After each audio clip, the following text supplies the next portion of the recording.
বিসমিল্লাহির রহমানির রহিম। পরম করুণাময় মেহেরবান আল্লাহর নামে। يدعون من دونه إلا إناثا وإن يدعون إلا شيطانا مريدا لعنه الله وقال لأتخذن من عبادك نصيبا مفروضا ولأضلنهم ولأمنينهم ولآمرنهم فليبتكن آذان الأنعام ولآمرنهم فليغيرن خلق الله ومن يتخذ الشيطان وليا من دون الله فقد خسر خسرانا مبينا. السلام عليكم ورحمة الله وبركاته. إن الحمد لله نحمده ونستعينه ونستغفره ونعوذ بالله من شرور أنفسنا ومن سيئات أعمالنا من يهده الله فلا مضل له ومن يضلله فلا هادي له وأشهد أن لا إله إلا الله وحده لا شريك له وأشهد أن محمدا عبده ورسوله صلى الله تعالى عليه وعلى آله وصحبه وسلم تسليما كثيرا. يا أيها الذين آمنوا اتقوا الله حق تقاته ولا تموتن إلا وأنتم مسلمون. يا أيها الناس اتقوا ربكم الذي خلقكم من نفس واحدة وخلق منها زوجها وبث منهما رجالا كثيرا ونساء واتقوا الله الذي تساءلون به والأرحام إن الله كان عليكم رقيبا. يا أيها الذين آمنوا اتقوا الله وقولوا قولا سديدا يصلح لكم أعمالكم ويغفر لكم ذنوبكم ومن يطع الله ورسوله فقد فاز فوزا عظيما. أما بعد فإن خير الحديث كتاب الله وخير الهدي هدي محمد صلى الله عليه وسلم وشر الأمور محدثاتها وكل محدثة بدعة وكل بدعة ضلالة وكل ضلالة في النار. أما بعد فأعوذ بالله من الشيطان الرجيم. بسم الله الرحمن الرحيم. قال يا ابن لا تأخذ بلحيتي ولا برأسي إني خشيت أن تقول فرقت بين بني إسرائيل ولم ترقب قولي. وقال الله تعالى في موضع آخر أولئك الذين هدى الله فبهداه مقتده قل لا أسألكم عليه أجرا إن هو إلا ذكرى للعالمين. সম্মানিত ভাতৃমণ্ডলী, আল্লাহ পাক রব্বুল আলামিনের সমস্ত প্রশংসা যে আল্লাহ পাক রব্বুল আলামিন মানুষকে সৃষ্টি করেছেন এবং তাদেরকে উত্তম রূপ, উত্তম আকার আকৃতি, উত্তম গঠন দান করেছেন।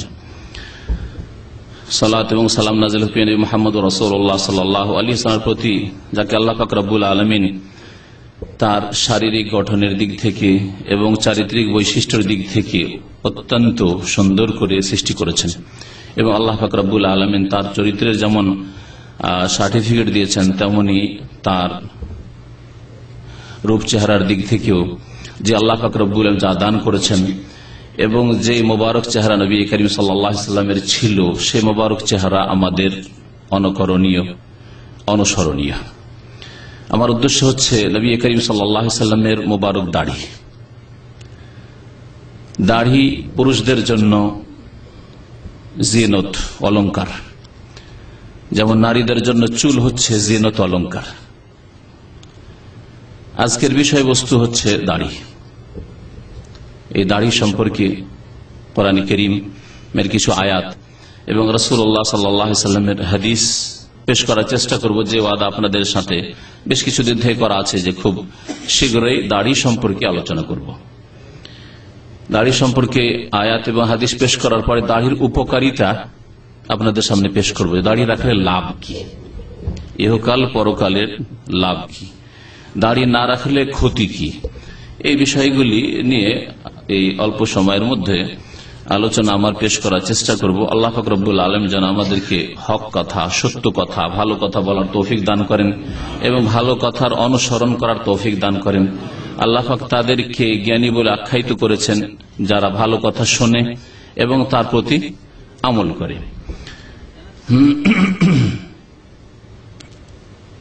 আল্লাহ পাক রব্বুল আলামিন সূরা তাহার আয়াত নম্বর 94 তে ইরশাদ করেছেন, আল্লাহ পাক রব্বুল আলামিন সূরা তাহার আয়াত নম্বর 94 ইরশাদ করেছেন, যে আয়াতটি শুরুতে পাঠ করেছি। মহান আল্লাহ ইরশাদ করছেন, হারুন আলাইহিস সালাম এবং মূসা আলাইহিস সালামের ঘটনার একটি ক্ষেত্রে, যখন মূসা আলাইহিস সালাম গেলেন আল্লাহ পাক রব্বুল আলামিনের সাথে, যে ওয়াদা ছিল 30 দিনের, আল্লাহ পাক সেটাকে আবার 40 দিন করলেন এবং তাওরাত নিয়ে ফিরে আসলেন। এই 40 দিনের মধ্যেই মূসা আলাইহিস সালামের জাতি গরু পূজা শুরু করেছিল, এই শিরক কুফরিতে লিপ্ত হয়েছিল। হারুন আলাইহিস সালামকে তার খলিফা, তার স্থলাভিষিক্ত করে রেখে গেছিলেন। হারুন আলাইহিস সালাম দেখলেন যে এরা বড় বেয়াদব জাতি বনি ইসরাইল, আর তাদেরই বংশধর বা তাদের অনুসারী হচ্ছে, তাদের মধ্যে যারা বাতিলপন্থী তাদের অনুসারী বর্তমান ইহুদিরা, এরা বড় বেয়াদবি করলো হারুন আলাইহিস সালামের সাথে। তখন তিনি দেখলেন যে এখন যদি আমি এদের সাথে শক্ত ভূমিকা অবলম্বন করি তাহলে দুই ভাগে বিভক্ত হয়ে যাবে, বিভ্রান্তি সৃষ্টি হবে, দলাদলে মারামারি শুরু হতে পারে। তো তিনি চুপ করে গেলেন এই অপেক্ষায় যে মূসা ফিরে আসুক আমার ভাই, তখন যা হয় একটা হবে। এরা তো আমার কথা শুনলো না, শিরক কুফরি করা শুরু করলো, গরু পূজা, গাভী পূজা শুরু করলো, যে গাভী পূজা আজকে হিন্দু সভ্যতায় রয়েছে। তো ফিরে আসলেন মূসা আলাইহিস সালাম তার ওয়াদা পূরণ করে তাওরাত নিয়ে। তারপর দেখলেন এই অবস্থায় 40 দিনের মধ্যে এই অবস্থা, তাহলে কিছুদিন গেলে নবী দুই নবী বেঁচে আছেন, এই অবস্থা, তাহলে পরে এই জাতির কি হইতে পারে, কত দ্রুত গুমরাহ হবে এই জাতি। তাহলে রাগ এত হইল তার হারুনের উপর, যে তুমি কি করছিলে এখানে বসে। তখন হারুন আলাইহিস সালামের দাড়ি এবং মাথার চুল ধরেছিলেন রাগে, যে তুমি কি করছিলে এখানে বসে। আল্লাহ পাক রব্বুল আলামিন ওই বিষয়টিকে এখানে উল্লেখ করেছেন।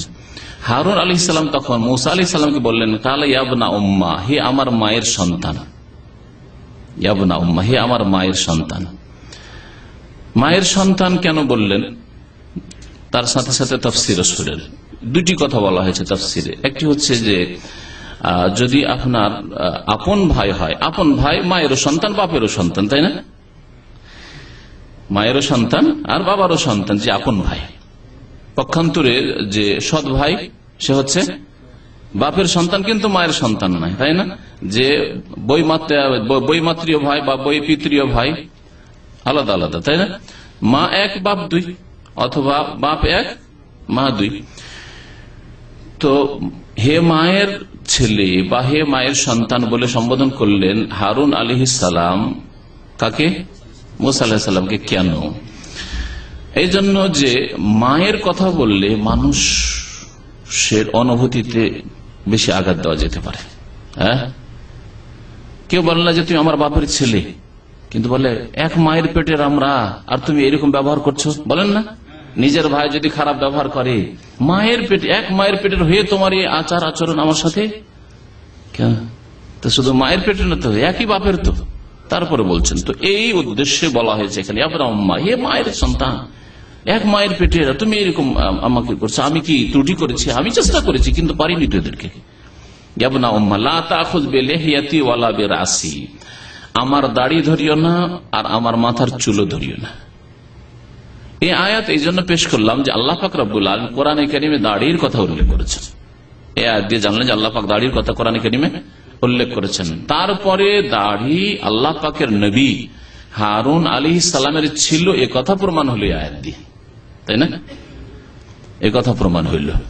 হারুন আলাইহিস সালামের যদি দাড়ি থেকে থাকে, তিনি নবী ছিলেন, তাহলে তার চাইতে শ্রেষ্ঠ রাসূল মূসা আলাইহিস সালাম, ঈসা আলাইহিস সালাম আল্লাহর রাসূল, মুহাম্মদুর রাসূলুল্লাহ সাল্লাল্লাহু আলাইহি ওয়াসাল্লাম সম্পর্কে আপনাদের জানাই আছে যে তার দাড়ি কেমন ছিল, ঘন দাড়ি, লম্বা দাড়ি ছিল।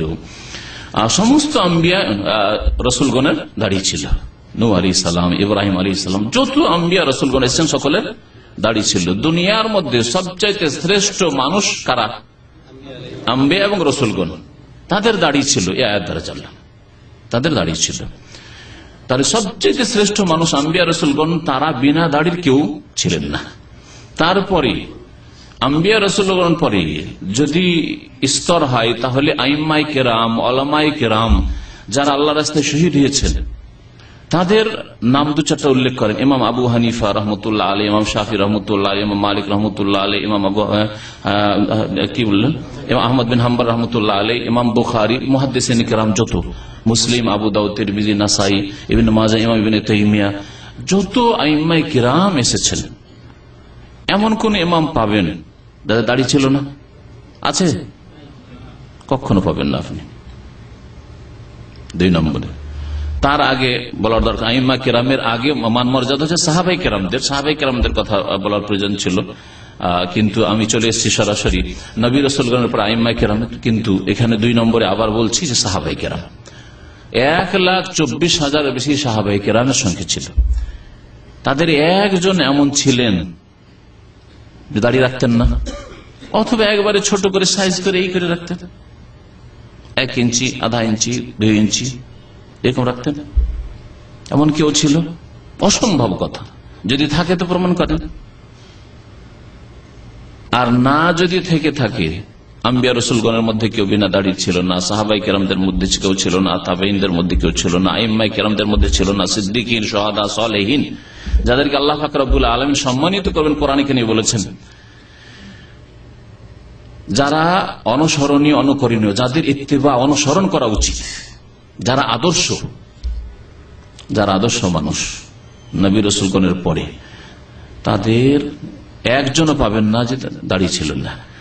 তাহলে আপনি যদি সত্যিকার অর্থে মুসলিম হতে চান, তাহলে কার অনুসরণ করবেন, কোন দলের অনুসরণ করবেন, এটা আপনাকে চিন্তা করতে হচ্ছে। এই জন্য আয়াত পেশ করলাম। আর কেউ ইবনা উম্মা যে বলেছিলেন হারুন আলাইহিস সালাম মুসা আলাইহিস সালামকে, হে আমার মায়ের ছেলে, তাফসীর করতে গিয়ে বলেছেন যে এটা বাহ্যিক অর্থে বলা হয়েছে, অর্থাৎ হারুন এবং মুসা আলাইহিস সালামের মা এক ছিল কিন্তু বাবা 2 ছিলেন।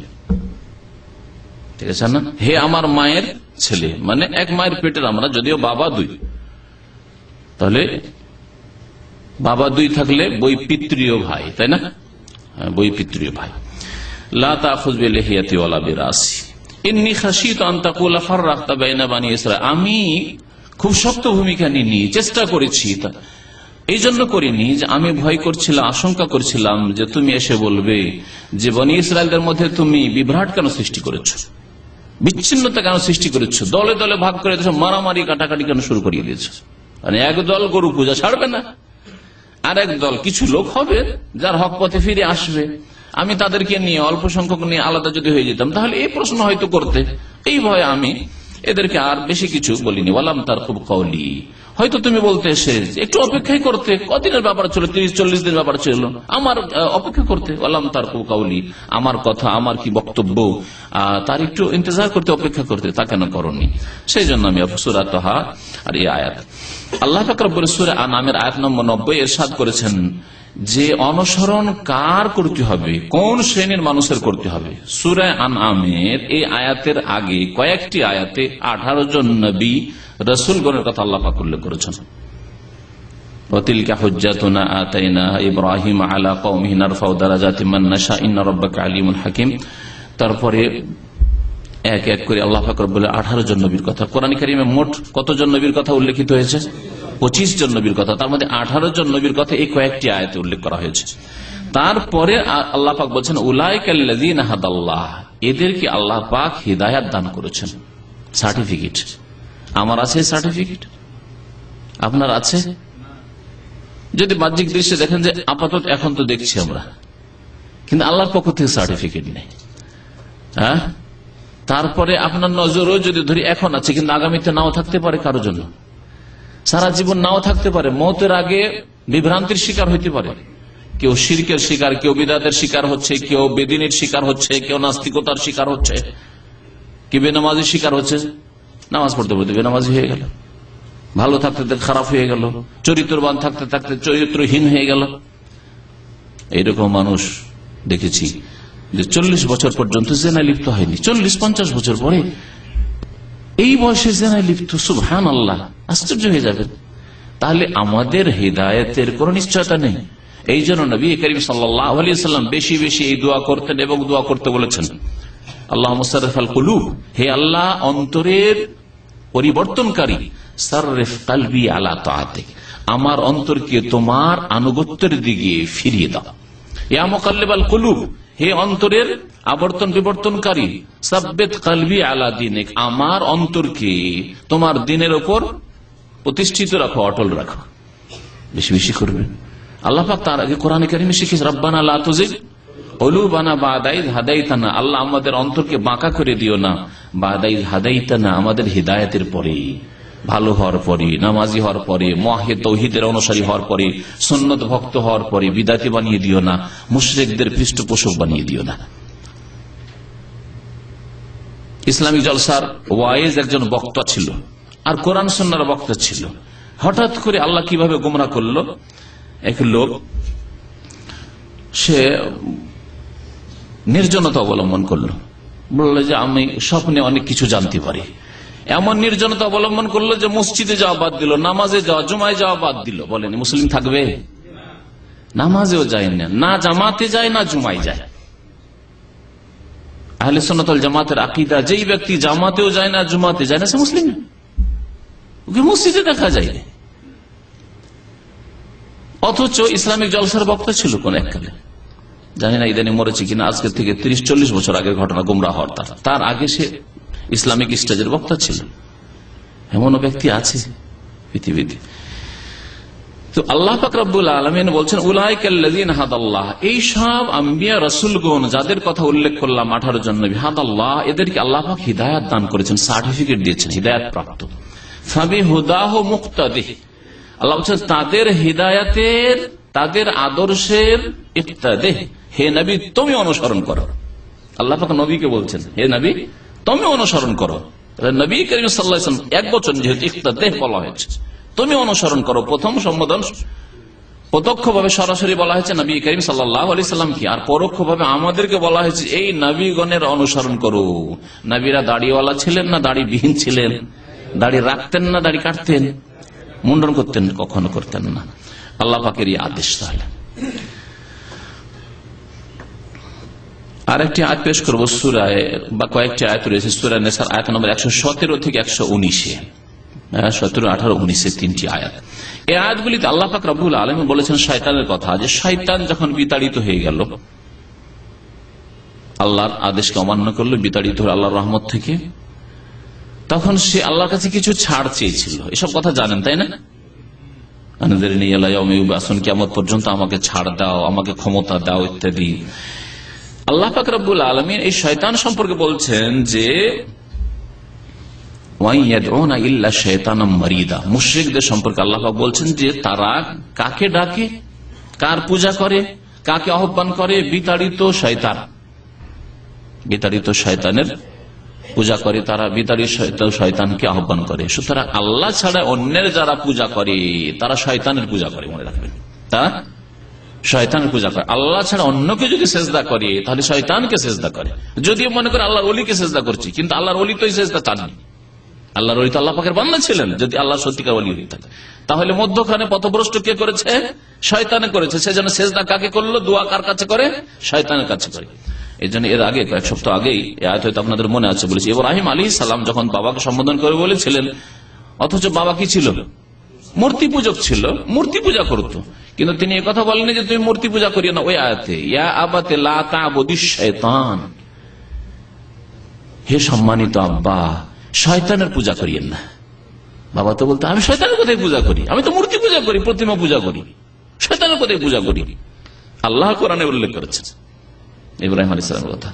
তা আল্লাহ ছাড়া অন্যের কাছে কেউ যদি দোয়া করে, অন্যের কাছে সন্তান চাইতে যায়, বাবা গো সন্তান দাও, বাবা গো রোগ ভালো করে দাও, তাহলে সে শয়তানের পূজা করলো।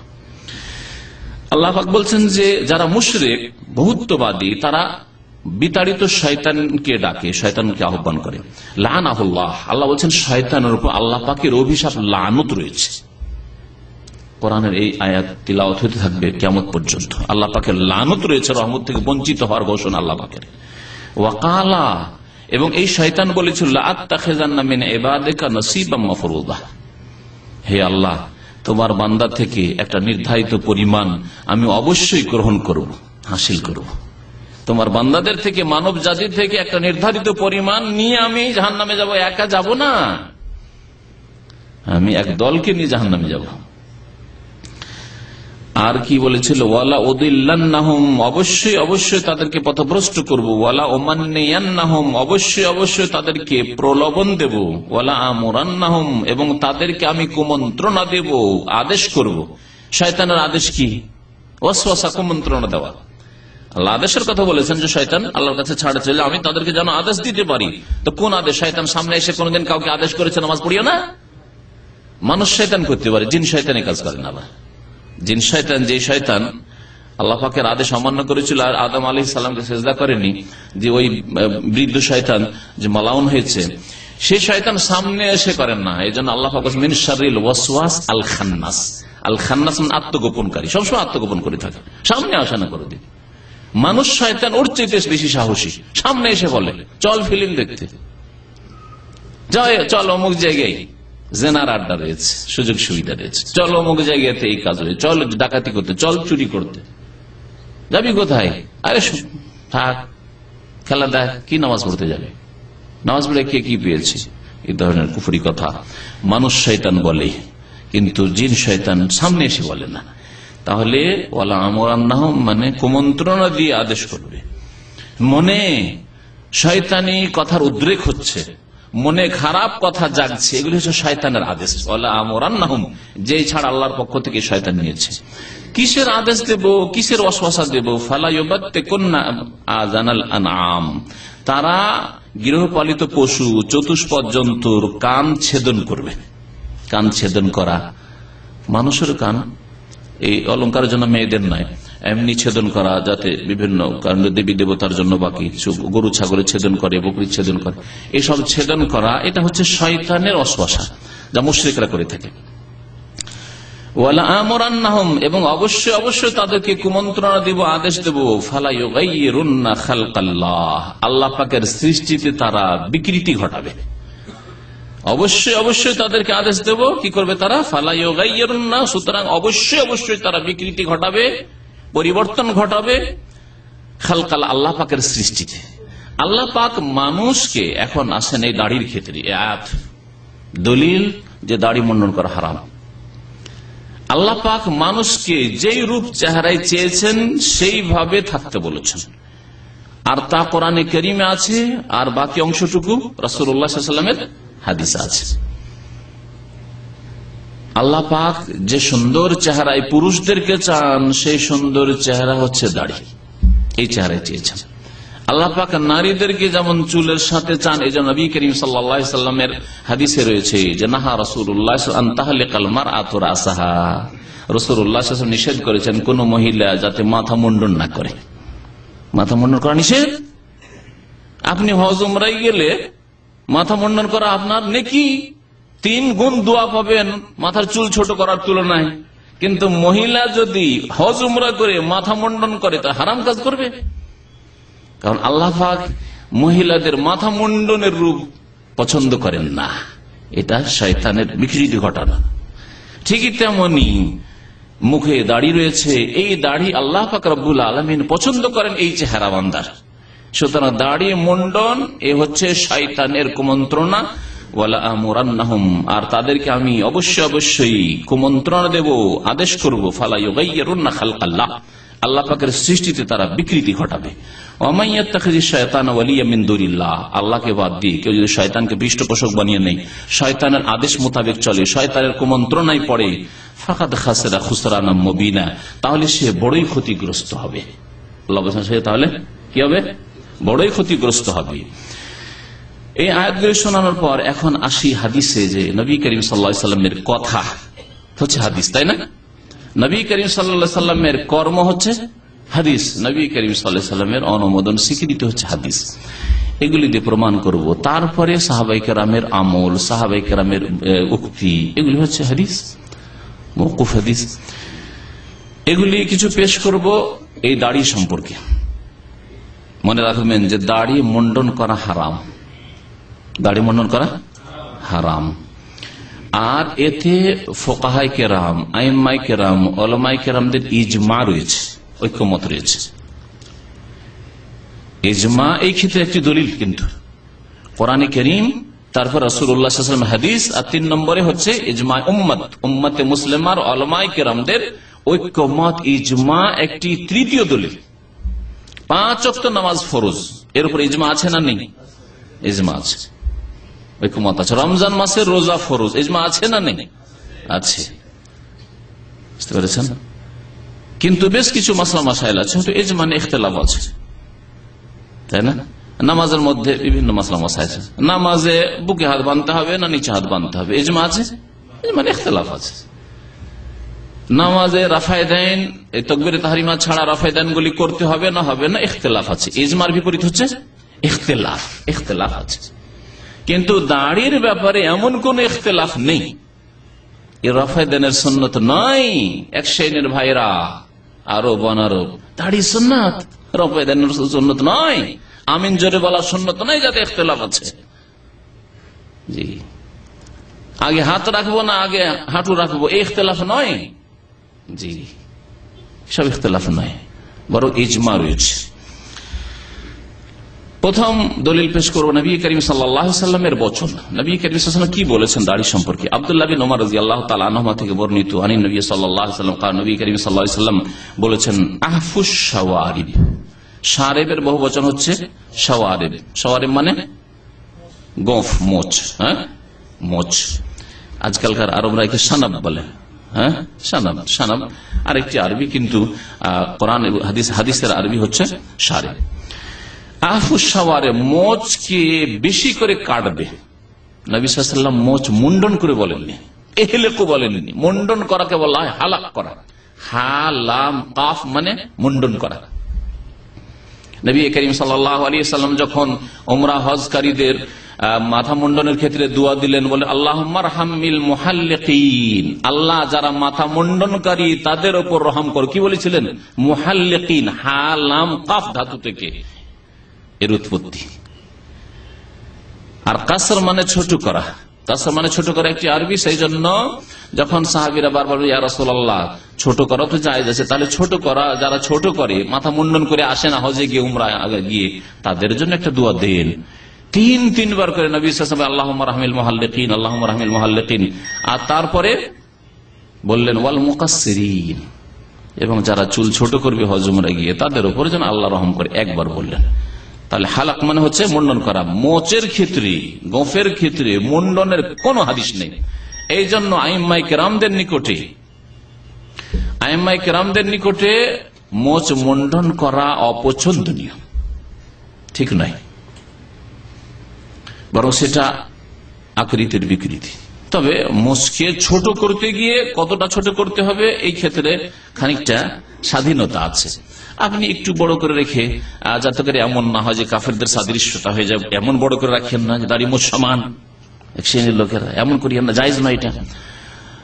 মিসওয়াক রেখে আব্দুল্লাহ বিন উমর রাদিয়াল্লাহু তাআলা কাটতেন। মিসওয়াক রেখে যদি কাটা হয় তাহলে একটু বড় হয়ে থাকলো, সেটাও জায়েজ। আর একেবারে ছোট করে রেখে, ছোট করে কিন্তু আপনি মুন্ডন করলেন না, সেটাও জায়েজ। কারণ হাদিস আছে আনহিকু, আনহিকু খুব বেশি করে ছোট করা, আহফু মানে খুব বেশি করে ছোট করা, এফা চামড়ার কাছাকাছি লাগিয়ে দেওয়া, তাহলে জায়েজ আছে। কিন্তু কাটা, মুন্ডন করা নাই, একেবারে সাফ করে দেবেন। মোচের ক্ষেত্রে এটি সুন্নতের খেলাফ। ওয়া আফুল লেহা বা ওয়াফুল লোহা, দীর্ঘ পড়া হয়েছে। লোহা, লেহা, লাহিয়াতুনের বহুবচন। লাহিয়াতুন মানে কি? দাড়ি। লাহিয়াতুন মানে দাড়ি। যারা এখানে রাখে ওটা লাহিয়া নাই, এটা জিকিন। এটা থুতনি, চিবুক, তো এটা হচ্ছে আপনার এই থুতনি, ওই জন্য ওরা জিকিন বলে, ওরা দাড়ি বলে না, দাড়ি নাই। আর লাহিয়া কোনটা এটা আগে শুনে নেন, তারপরে হাদিসগুলো শুনতে সুবিধা হবে। কারণ অনেক রকমের কাটিং ছাটিং এ দাড়ি রাখে আমাদের দেশের আলেম সমাজ। ও সুবহানাল্লাহ, দাড়িকে গালের উপর থেকে কাটতে কাটতে কাটতে চিকন করতে করতে চিকন করে এইটুকুর উপর শুধু গালের উপর থেকে কেটে রাখেন, কোন মজাটা লাগে। বরং মনে রাখবেন, এক ছেলে আমাদের সিনিয়র ছিল মদিনা ইউনিভার্সিটিতে, তো একবার বলছে যে দাড়ি কিন্তু গালের উপর থেকে কেটে রাখলে বয়স বেশি বেশি লাগে। এটা আমি যখন প্রথম মদিনায় ইউনিভার্সিটি ঢুকেছিলাম তখন তার কাছ থেকে শুনেছিলাম, কথাটা মূল্যবান। দাড়িকে যদি পুরো গালের উপর রাখেন তো আপনার যৌবনটা অনেকটা আছে এরকম মনে হবে, কিন্তু যদি গালের উপর কেটে রাখেন তো গালটা হয়তো আপনি হয়তো মোটাসোটা লোক না, গালটা বসে আছে, আর গাল বসে যাওয়া মানে বয়স বয়স লাগবে না। হ্যাঁ, তো এই যে গালের উপর থেকে দাড়িকে একেবারে সাফ করে রাখা, দাড়ি রাখলেন এই ধারি করে লাইন করে, কিন্তু গালের উপর থেকে কেটে রাখেন কি জন্য? স্ত্রীকে খুশি করার জন্য, স্ত্রীকে খুশি করার জন্য, যে গালটা যাতে সাফ হয়ে থাকে। আল্লাহকে খুশি করেন, আল্লাহকে খুশি করেন। গালের উপর দাড়ি কাটা এটা আমাদের দেশের আলেম সমাজের ভুল, সেই জন্য আরো বিশেষ করে বললাম। আলেম সমাজের গালের উপর দাড়ি কেটে রাখে, যেটা জায়েজ নাই। তো দাড়ি লাহিয়া, এই দাড়ি হচ্ছে মুখমণ্ডলের ওপর যতগুলি আছে সেটা হচ্ছে দাড়ি, মদ ছাড়া। আর লেহা বলা হয় এই হাড়টাকে, যে হাড়টা এই দিক থেকে চলে আসছে না, এই যে হাড় এখানে শেষ হচ্ছে, এই যে হাড় আছে, হাড্ডি আছে, তাই না, এই যে হাড্ডি আছে, এটা হচ্ছে লেহা। এর ওপর আল্লাহ পাক রব্বুল আলামিন যা দিয়েছেন সেটার নাম হচ্ছে দাড়ি। উপর থেকে একমাত্র খাওয়া দাওয়ার ক্ষেত্রে যতটুকুতে আপনার অসুবিধা হইতে পারে, অনেকের খুব ঘন হয়ে থাকে, তাহলে এই আপনার এই ঠোঁটের কাছে এইটুকু হালকা করলো, কিন্তু বাকিটা হচ্ছে দাড়ি, বাকিটা হচ্ছে দাড়ি। আর গালের উপর থেকে সাইজ করে রাখবেন, সুন্দর লাগছে, আসলে সুন্দর লাগে না, সেটাই সুন্দর যেটা আল্লাহ পাক বলেছেন, তার রাসূল সাল্লাল্লাহু আলাইহি ওয়াসাল্লাম বলেছেন। ওয়া আফুল লোহা মানে দাড়ি বাড়াও, এফা মানে হচ্ছে বাড়ানো। আরেকটি হাদিস মুত্তাফাকুন আলাইহি, বুখারী মুসলিমের হাদিস এটি। ইবনে ওমর রাদিয়াল্লাহু তাআলা আনহু থেকে বর্ণিত আরেকটি হাদিস, ক্বালা রাসূলুল্লাহ সাল্লাল্লাহু আলাইহি ওয়াসাল্লাম খালিফুল মুশরিকিন, তোমরা মুশরিকদের বিরোধিতা করো। তাহলে দাড়িতে কি রয়েছে? মুশরিকদের বিরোধিতা রয়েছে। মুশরিক পত্তলিকরা, বহুত্ববাদীরা দাড়ি রাখে না। নবী করিম সাল্লাল্লাহু আলাইহি ওয়াসাল্লাম যেই দেশে নবুয়ত পেয়ে এসেছেন আরব, তার পাশাপাশি মুশরিক ছিল অগ্নিপূজকরা, মজুসরা, পারস্য দেশে, ইরানে। আর অগ্নিপূজকরা, মজুসরা দাড়ি মুন্ডন করত। নবী সাল্লাল্লাহু আলাইহি ওয়াসাল্লাম আর আরেকটু দূরে গেলে ভারত উপমহাদেশ হিন্দুরা, তারা দাড়ি মুন্ডন করত। তাদের কিছু লোকেরা রাখে, সেটা আসল না। আসল হচ্ছে যে তাদের সিংহভাগ, আসল হচ্ছে মুশরিকরা দাড়ি মুন্ডন করে। নবী সাল্লাল্লাহু আলাইহি ওয়াসাল্লাম খালিফুল মুশরিকিন, মুশরিকদের তোমরা বিরোধিতা করো। আহফুস শাওয়ারিব, মোচকে বেশি করে কাটো। ওয়া আউফুল লিহা বা আউফুল লোহা, দাড়িকে পুরা করো। এখানে আউফু কয়েকটি শব্দ হাদিসে এসেছে, শব্দগুলি এক একটি করে আপনাদের সামনে পেশ করছি। একটা হচ্ছে আফু, আইন ফা ওয়াও, আফু, দাড়িকে বাড়াও। আর এখানে আউফু, পুরা করো। তাহলে পুরা করা হচ্ছে ফুল দাড়ি রাখা, উপর দিক থেকেও, সাইডে থেকেও, শুধু এখানে নয়, আর শুধু এইটুকু চিকন করে নয়, আর গালের উপরে রাখলেন না, এরকম নয়। এটাও বুখারী মুসলিমের হাদিস। আর বুখারীতে আরেকটি হাদিসে এসেছে আরেকটা শব্দ দিয়ে, খালিফুল মুশরিকিন, তোমরা মুশরিকদের বিরোধিতা করো। ওয়াফিরুল লোহা, ওয়াফিরুল লিহা, দাড়িকে কি করো? পূর্ণ মাত্রায় রাখো। ওয়াফিরু, ওয়াও ফা রা এর মাদ্দা ধাতু হইল তৌফির। তৌফির আরবির এখন ব্যবহার করে। আপনি যদি একটু টাকা পয়সা খরচের ক্ষেত্রে একটু টেনে টেনে চলেন, খুব বেশি করে অপচয় না করেন, বাঁচাবার চেষ্টা করেন, এটাকে তৌফির বলা। লেখা থেকে দেখবেন যেগুলো বড় ধরনের জিনিস নেন তো দাম কম লাগছে, ওই জিনিসটা ছোট নেন তাহলে দাম বেশি লাগছে, ওতে লেখা যায় তৌফির। আপনি বাঁচালেন, বড় নিলে একটু সস্তা পেলেন। ফ্যামিলিদের জন্য বড় জিনিস নেওয়া, কার্টুন নেওয়া, তৌফির। তো ওয়াফিরু, নবী সাল্লাল্লাহু আলাইহি ওয়াসাল্লাম বলেছেন ওয়াফিরুল লিহা, দাড়িকে পূর্ণ মাত্রায় রাখো। ওয়া আফু শাওয়ারিব, আর মোচকে বেশি করে কাটো। ওয়া ফি সাহিহ মুসলিম, মুসলিম শরীফে রয়েছে আন আবি হুরায়রা। এতগুলি হাদিস ছিল আব্দুল্লাহ বিন উমর রাদিয়াল্লাহু তাআলা আনহু থেকে বর্ণিত। আবু হুরায়রা রাদিয়াল্লাহু তাআলা আনহু থেকে শোনান হাদিস, ক্বালা ক্বালা রাসূলুল্লাহ সাল্লাল্লাহু আলাইহি ওয়াসাল্লাম, রাসূলুল্লাহ সাল্লাল্লাহু আলাইহি ওয়াসাল্লাম বলেছেন জুজ্জু শাওয়ারিব, মোচের ক্ষেত্রেও আগে ছিল কি আফু, এখন জুজ্জু। জুজ্জু মানে কাটো। জুজ্জু ছোট করে কাটা, বড় করে কাটাকে বলা যায়। এই জন্য দাড়ি না, মোচের ক্ষেত্রে মোচ যদি একটু রাখে আর কাটে অসুবিধা নেই, আর যদি খুব বেশি করে কেটে রাখে তবু অসুবিধা নেই। কিন্তু কাফেরদের সাদৃশ্যতা হবে না। আর মোচ একেবারে চলে আসছে মুখে, এরকম মোচ নয়, এটা ইসলামিক মোচ নয়, এটা কাফেরদের মোচ। ও আরখুল লিহা, আরখু আর এক শব্দ আসলো, ও আরখু মানে ঢিলা করে দেওয়া, ছেড়ে দেওয়া। আর খায়ুরখি মানে কাপড়কে লটকে দেওয়া, এটা ধরে আছি যে লটকি দিলাম, এটা হচ্ছে এরখা আরবিতে বলা হয়। আর খারেদা আহু, তার চাদরকে সে লটকি দিল বা ঝুলিয়ে দিল। তো নবী করিম সাল্লাল্লাহু আলাইহি ওয়াসাল্লাম বলছেন ওয়া আরখুল্লেহা, দাড়িকে লম্বা করো। এখানে আরখু মানে তাহলে লম্বা করো, দাড়িকে কেটে ছোট করে দিয়ে দাড়িকে লম্বা করো। খালিফুল মজুস, এখন মজুস চলে আসলো, মজুস অগ্নি পূজকদের বিরোধিতা করো। আর এক হাদিস শুনেন ইবনে উমর রাদিয়াল্লাহু তাআলা আনহুমা থেকে, তিরমিজিতে রয়েছে, আবু দাউদে রয়েছে, হাদিসটি সহিহ। ক্বালা রাসূলুল্লাহ সাল্লাল্লাহু আলাইহি ওয়াসাল্লাম, তাহলে মুশরিকদের বিরোধিতা করেছেন নবী করিম সাল্লাল্লাহু আলাইহি ওয়াসাল্লাম, মুশরিকদের বিরোধিতা করেছেন এবং করতে বলেছেন বিভিন্ন ক্ষেত্রে মুশরিকদের বিরোধিতা করতে বলেছেন। আর যদি কেউ বিরোধিতা না করে সাদৃশ্যতা অবলম্বন করে, মুশরিকদের অনুকরণ করে, তার সম্পর্কে একটা শক্ত কথা নবী করিম সাল্লাল্লাহু আলাইহি ওয়াসাল্লাম বলেছেন। আর নবী সাল্লাল্লাহু আলাইহি ওয়াসাল্লামের কথা শক্ত না, বাস্তব কথা সেটা। আমরা অনেক সময় শক্ত মনে করি হক কথাকে, কারণ হক যখন গ্রহণ করবেন না, হকের উপরে আমল করবেন না, ভালো কথা নেবেন না, তখন ভালোটা শক্ত লাগবে। এটা হচ্ছে মানুষের চরিত্র। নবী করিম সাল্লাল্লাহু আলাইহি ওয়াসাল্লাম কঠোর বাণী উচ্চারণ, মান তাশাব্বাহা বিকওমিন ফাহুয়া মিনহুম। রাসূলুল্লাহ সাল্লাল্লাহু আলাইহি ওয়াসাল্লাম বলেছেন, যেই ব্যক্তি অন্য কোন জাতির সাদৃশ্যতা অবলম্বন করবে, সেই ব্যক্তি তাদের দলভুক্ত হবে। তাহলে কেউ যদি মজুস অগ্নি পূজকদের, কেউ মুশরিক পৌত্তলিকদের যদি কেউ অনুকরণ করে, কেউ হিন্দুদের অনুকরণ করে, তারা দাঁড়িয়ে রাখেন, মন্ডন করে আমরা করব, তাহলে তাদের দলে শামিল হয়। মুসনাদ আহমদের হাদিস, আবু দাউদের হাদিস। ইবনে উমর রাদিয়াল্লাহু তাআলা আনহুমা থেকে আরেকটি হাদিস রয়েছে, রাসূলুল্লাহ সাল্লাল্লাহু আলাইহি ওয়াসাল্লাম সম্পর্কে তিনি বলছেন, আমারানা, তিনি আমাদেরকে আদেশ করেছেন। তাহলে দাড়ি শুধু রেখেছেন এ কথা নয়, দাড়িকে যারা সুন্নত বলে, এক শ্রেণীর মূর্খ লোকেরা বলে, এক শ্রেণীর যারা আমাদের দেশের বেশভূষা বা ধরা আলেম তারা বলে দাড়ি সুন্নত নয়। নবী করিম সাল্লাল্লাহু আলাইহি ওয়াসাল্লাম আদেশ করছেন, সুন্নত আদেশ করা জিনিস, সুন্নত যেটা সেটা হয়তো করেছেন, কখনো ছেড়েছেন, সেটা সুন্নত। যেমন কুনুত পড়া সুন্নত, কারণ নবী সাল্লাল্লাহু আলাইহি ওয়াসাল্লাম মাঝে মধ্যে কুনুত ছেড়েছেন ভেতরে। নবী করিম সাল্লাল্লাহু আলাইহি ওয়াসাল্লাম ফজরের সুন্নত ছাড়া আর বেতর ছাড়া অন্যান্য যে সুন্নত রয়েছে, সেই সুন্নতগুলি মাঝে মধ্যে ছেড়ে, সফরে ছেড়ে দিয়েছেন, এগুলি সুন্নত। কিন্তু এমনটা আছে যে মাঝে মধ্যে কখনো কখনো দাঁড়িয়ে রাখতেন না, অথবা দাঁড়িয়ে ছোট করে নিতেন, এমনটা আছে না। বরং আদেশ, আমারানা, রাসূলুল্লাহ আমাদেরকে আদেশ করেছেন কিসের? বেইফাই শাওয়ারে, মোচ কাটার ক্ষেত্রে বেশি করে, ওয়া ইফাইল লিহা, আর দাড়ি বাড়ানোর ক্ষেত্রে, দাড়ি বাড়াতে আদেশ করেছেন। যদি আদেশ হয় রাসূলুল্লাহ সাল্লাল্লাহু আলাইহি ওয়াসাল্লামের, আদেশ পালন করা ওয়াজিব নয়? চিন্তা করেন, যতক্ষণ পর্যন্ত তার পক্ষ থেকে কোনো গ্রিন সিগন্যাল না পাবো যে আদেশটি করছে সেটা তোমার ইচ্ছা অথবা সুন্নাত, ততক্ষণ পর্যন্ত ওয়াজিব। যদি আপনার আব্বা, আপনার আম্মা বলে যে আজকে আমাকে গোশত খাইতে হবে, তাহলে আদেশ পালন করা ওয়াজিব। তবে যদি ওর মধ্যে কথায় যদি ইশারাঙ্গিত পান যে অসুবিধা নেই, গোশত না পেলে মাছ নিয়ে চলে আসে, তাহলে তখন মুস্তাহাব হয়ে গেল।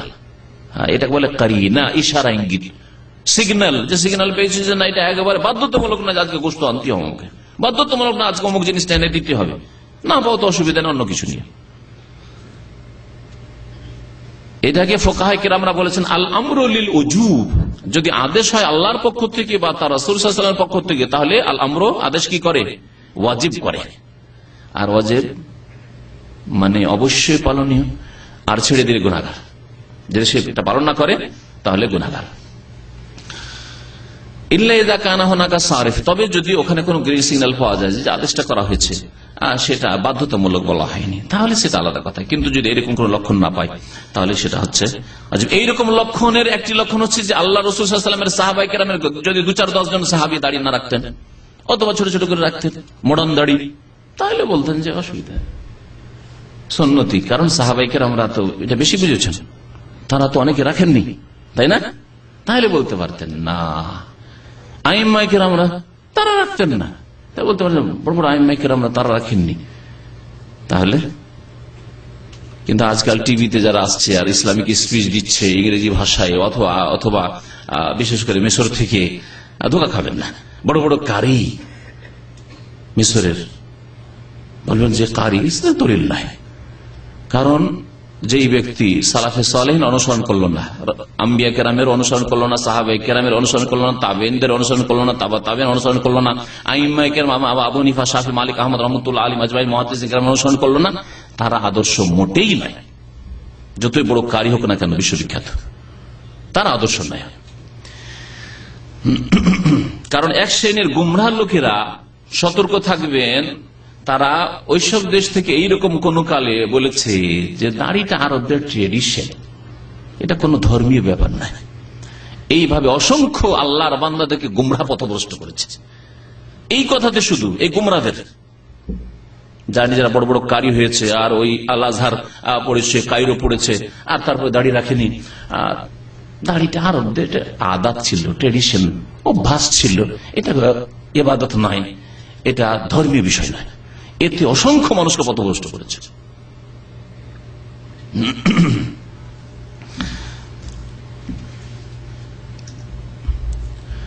নবী করিম সাল্লাল্লাহু আলাইহি ওয়াসাল্লামের আরেকটা হাদিস হয়েছে আশরুম মিনাল ফিতরাহ, 10টি প্রাচীন সুন্নত রয়েছে। যখন থেকে আল্লাহ মানুষকে সৃষ্টি করেছেন তখন থেকে ওই সুন্নতগুলি চলে আসছে। 10টি সুন্নতের হাদিস। আরেকটা হাদিসে কি আছে? খামসুম মিনাল ফিতরাহ, 5টি, তাই না? তাহলে 5 একবার বলেছেন নবী সাল্লাল্লাহু আলাইহি ওয়াসাল্লাম, যখন বাড়িয়ে দিলেন তাহলে 10টি হচ্ছে প্রাচীনতম সুন্নাত। আদি যুগ থেকে সুন্নত চলে আসছে, আম্বিয়া রাসূলগণের সুন্নত চলে আসছে, মানুষের সৎ ভালো মানুষদের আদর্শ চলে আসছে।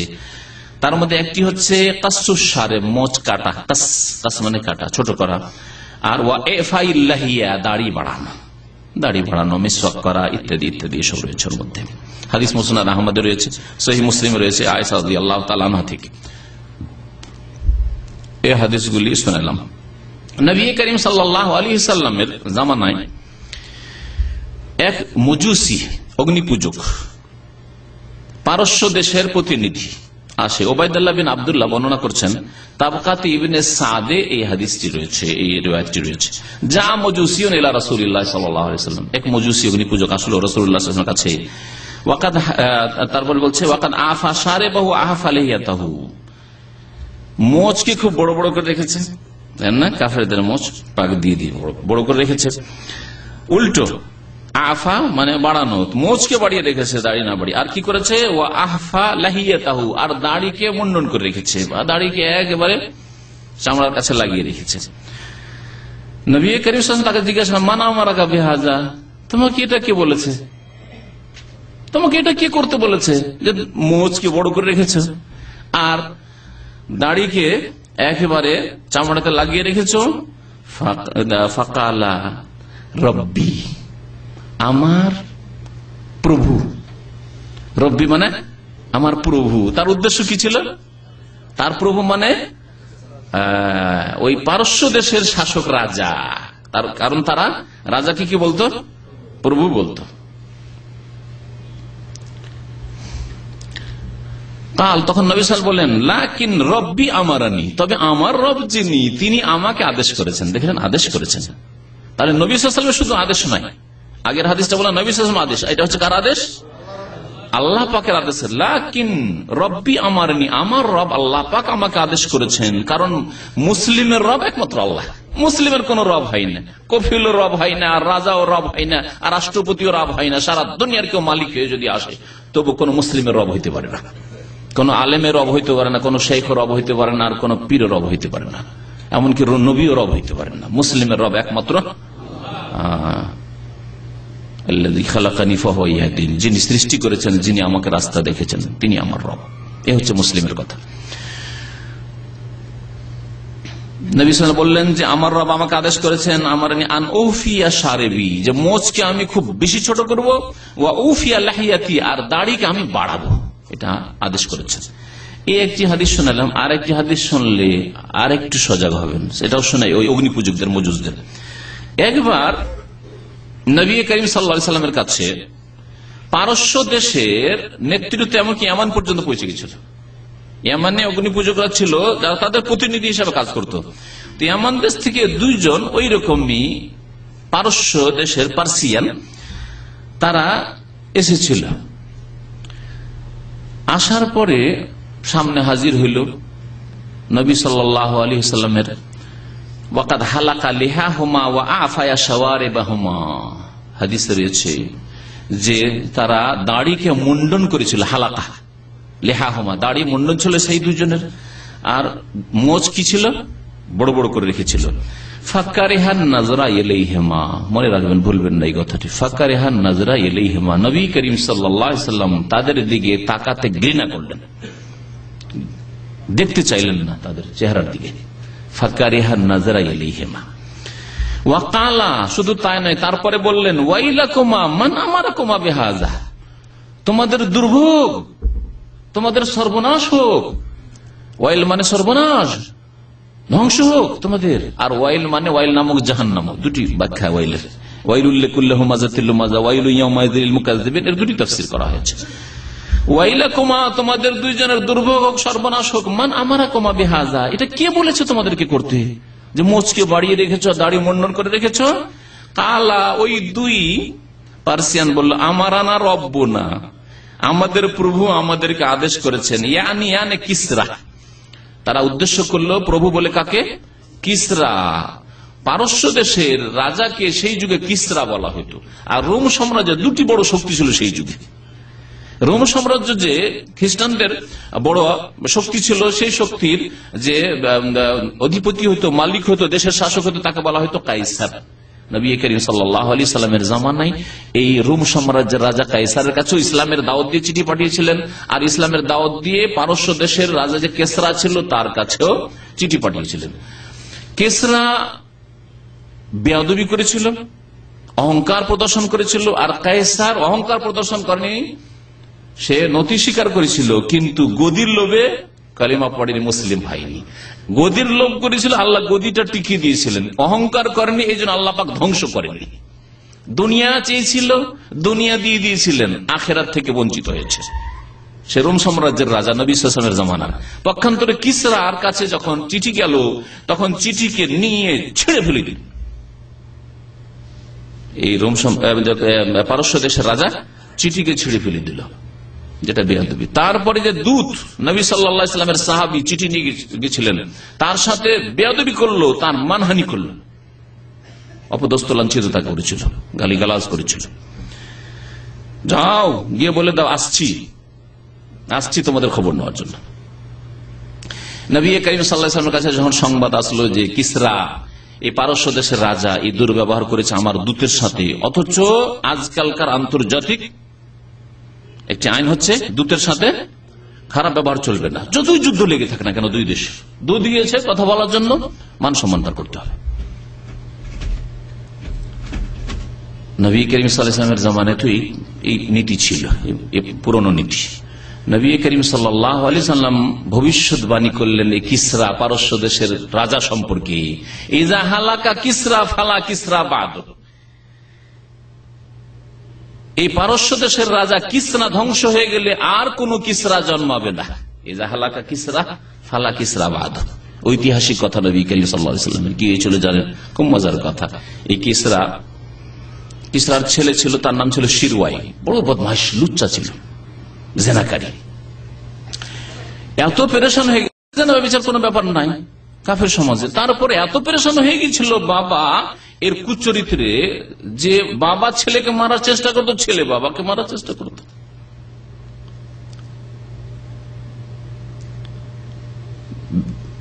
ছেলেকে মারার জন্য একটা বোতলে বিষ ভরে ওতে লিখে রেখে দিয়েছে দাওয়াউন মুকাউইলিল জামা, এমন ওষুধ যাতে কি হবে, যৌন শক্তি বাড়বে। বলেন একজন লুচ্চা এরকম ওষুধ পেলে খাবে না? খাবে না? হ্যাঁ, যে 25-50-100 জন নারীর কাছে যাওয়ার চেষ্টা করে হারাম উপায়ে, সে তো এরকম ওষুধ পেলে মরিয়া হয়ে উঠবে, পাগল হয়ে উঠবে। তো মরিয়া পাগল হয়ে উঠলো এই ওষুধ। ছেলে বাবাকে খুন করে দিল, যে একে রাস্তা থেকে না সরালে আমি গদিতে যেতে পারবো না, তাড়াতাড়ি সরাই। আল্লাহ পাকের নীতিমালা, কেউ যদি সময়ের আগে তাড়াহুড়া করে তাহলে আল্লাহ তাকে ওই উদ্দেশ্য থেকে বঞ্চিত করে। এটা আল্লাহ পাকের নীতি। মান তাআজ্জালা বিশাইইন ক্বাবলা আওয়ানিহি উকিবা বিহিরমানিহি, এটি হচ্ছে কায়দা ফিকহিয়া। শুনে রাখেন, ফিকহার কায়দারও একটি কায়দা। আম খাওয়ার বা লিচু খাওয়ার তাড়াতাড়ি করে কেউ যদি চেষ্টা করে, বলেন কাঁচাতে পাবে, কাঁচাতে, তাহলে পাকা আম পাবে না। আপনি আপনার ছেলের তাড়াতাড়ি ফল খেতে চান, আর আমাদের বাঙালি সমাজে এই দোষ আছে, ছেলেদেরকে উচ্চ শিক্ষিত করতে চাই না। তাড়াতাড়ি করে আমার ছেলে মাধ্যমিকে গিয়েছে, এই ছেলেকে বিদেশ পাঠিয়ে দিই, কারণ বিদেশে পাঠাইলে আমার গ্রামের কয়েক ছেলেকে দেখলাম প্রচুর টাকা পয়সা নিয়ে আসছে, ধনী হয়ে গেল, বাড়ি করে নিল, জমি জায়গা অনেক কিনতে পারলো। আর ছেলেকে পড়িয়ে বিএ পাশ করাবো, এমএ পাশ করাবো, আলেম করবো, কতদিনের দরকার, ওইসব করে লাভ নেই। হাফেজ হয়েছে, বিশেষ করে যারা হাফেজ বানাচ্ছেন তাদেরকে এই নসিহত, বাংলা ভাষী সবচেয়ে বেশি সংখ্যার দিক দিয়ে সিম্পল হাফেজ, অনলি হাফেজ, আর কিছু জায়গা কোরআন অর্থ বুঝে না, কারণ তাড়াতাড়ি ফল খাওয়ার চেষ্টা করেছে। বাবার হাফেজ হয়ে গেছে, এখন মসজিদে যদি কোনো জায়গায় অমতি করে কিছু টাকা পাবে, তারাবি পড়াইলে কিছু টাকা পাবে, আর যদি বিদাতি আরো কিছু কাজ করতে পারে, কোরআন খানি করতে পারে, বক্সাতে পারে, মিলাদ করতে পারে, তো আরো কিছু পাবে। এতগুলি লোক সামলে আবার হাফেজ তো হইলো কয়েক বছরে, এখন মাদ্রাসা দিলে আরো 8 বছর 10 বছর কে পড়াবে? আবার যদি বিদেশ যায় পড়াশোনার জন্য আরো অনেক সময় লাগবে, কখন ইনকাম করে দেবে? তাড়াতাড়ি ফল খাওয়ার চেষ্টা করলো, আল্লাহ পাক মাহরুম করে দিলেন, হাফেজের কাছ থেকে আর পাবে কি? ক্লিন কোম্পানি বলেন দেখি, এসে 300-350 রিয়াল বেতনে হাফেজ হওয়ার পরে। কিন্তু আপনার ছেলে হাফেজ হওয়ার পরে যদি ভালো আলেম করতেন, দক্ষ হইত, তাহলে তার ভালো ফল, পাকা ফল খেতে পেতেন। কাঁচা ফল খান, আর সেই ফল নষ্ট হয়ে যেতে পারে ঝড়ে, কাঁচা ফল কোনো কাজে লাগবে না সেই ফল। এ হচ্ছে অবস্থা। এ করলো কি, বাবাকে খুন করে দিল যে আমি তাড়াতাড়ি গদিতে যাব। বাবাকে খুন করে দেওয়ার পরে যখন ঢুকলো, রাজ দরবারে ঢুকলো, তার বাবার যে ওষুধখানা ছিল, দাওয়াখানা, তাতে ঢুকলো, ফার্মেসিতে, রাজার স্পেশাল ফার্মেসিতে ঢুকলো। আর ঢুকেই দেখছে যে তো লিখা আছে রে, দাওয়া মুকাউইলিল জামা, এই ওষুধ খেলে কি হবে, সহবাসের শক্তি বাড়বে। আর এটা করে পান করে দিল, বিষ চলে গেল। তারপর আর কোন ছেলে নেই, কে তাহলে দেশ শাসন করবে? পারস্য দেশ শাসন করবে। এক মেয়ে ছিল, মেয়ে গিয়ে বসলো, ওই যে গদিতে মেয়ে বসলো। নবী করিম সাল্লাল্লাহু আলাইহি ওয়াসাল্লাম জীবদ্দশায় খবর পেলেন যে ওই রাজা কিসরা যে চিঠির সাথে, আমার চিঠি ইসলামের দাওয়াত দিয়েছেন, তার সাথে বেয়াদবি করেছিল, আমার দূতের সাথে বেয়াদবি করেছিল, তাকে খুন করেছে তার ছেলে, আর তার ছেলেও গেছে বিষ খেয়ে। এখন তার মেয়ে আছে, আর সে মেয়ে গদিতে বসেছে, মহিলা গদিতে বসেছে। সহিহ বুখারীর হাদিস, নবী করিম সাল্লাল্লাহু আলাইহি ওয়াসাল্লাম বললেন, লা ইউফলিহা কওমুন ওয়াল্লাউ আমরাহুম ইমরাআ, কখনো সেই জাতি কল্যাণ পাবে না, সেই জাতির শান্তি হবে না যেই জাতি তাদের নেতৃত্ব দিয়ে দেবে, ন্যস্ত করে দেবে, ইমরা মহিলাকে দিয়ে দেবে। যদি জবরদস্তি চলে যায় আপনার ইচ্ছার উল্টো, তাহলে আল্লাহ পাক আপনাকে রক্ষা করবেন। কিন্তু আপনি যদি দেন, দিয়ে পাঠান মহিলাকে, তাহলে কখনো সেই জাতি ফালাহ পাবে না। লা ইউফলিহা কওমুন ওয়াল্লাহু আমরাহুম ইমরা। এ দেখে বাঁচার একমাত্র উপায় যে আপনি মানুষকে দিনের দাওয়াত দেন, সঠিক জ্ঞান দেন, এবং মানুষকে ইসলামের দাওয়াত দিয়ে বোঝান। আর শুধু এই বিষয়টি নয়, এর আগে আরো বহু বিষয় রয়েছে ইসলামের দাওয়াতের সার্বিক ক্ষেত্রে কাজ করুন। আর আপনি অন্তর থেকে কমের পক্ষে ঘৃণা করুন, এ ঘৃণা করে প্রতিবাদ জানান, আর মুখে বলা যতটা সম্ভব ততটা বলুন, তাহলে আপনি ফালাহ পাবেন। লা ইউফলিহা কওমুন ওয়াল্লাহু আমরাহুম ইমরা। আল্লাহ পাক যেন আমাদেরকে নাজাত দান করেন। তো নবী করিম সাল্লাল্লাহু আলাইহি ওয়াসাল্লাম তখন বলেছিলেন ওই দুইজনকে, এক তো ঘৃণা করলেন দেখতে, তাহলে দাড়ি মোটা চেহারা নবী সাল্লাল্লাহু আলাইহি ওয়াসাল্লাম দেখা পছন্দ করেননি। আমি এখন মুসলিম ভাইদেরকে বলবো যারা দাড়ি রাখছেন না, বিভিন্ন কারণে দাড়ি রাখছেন না, ইমানি দুর্বলতা এক, দ্বিতীয় স্ত্রীর চাপ হতে পারে,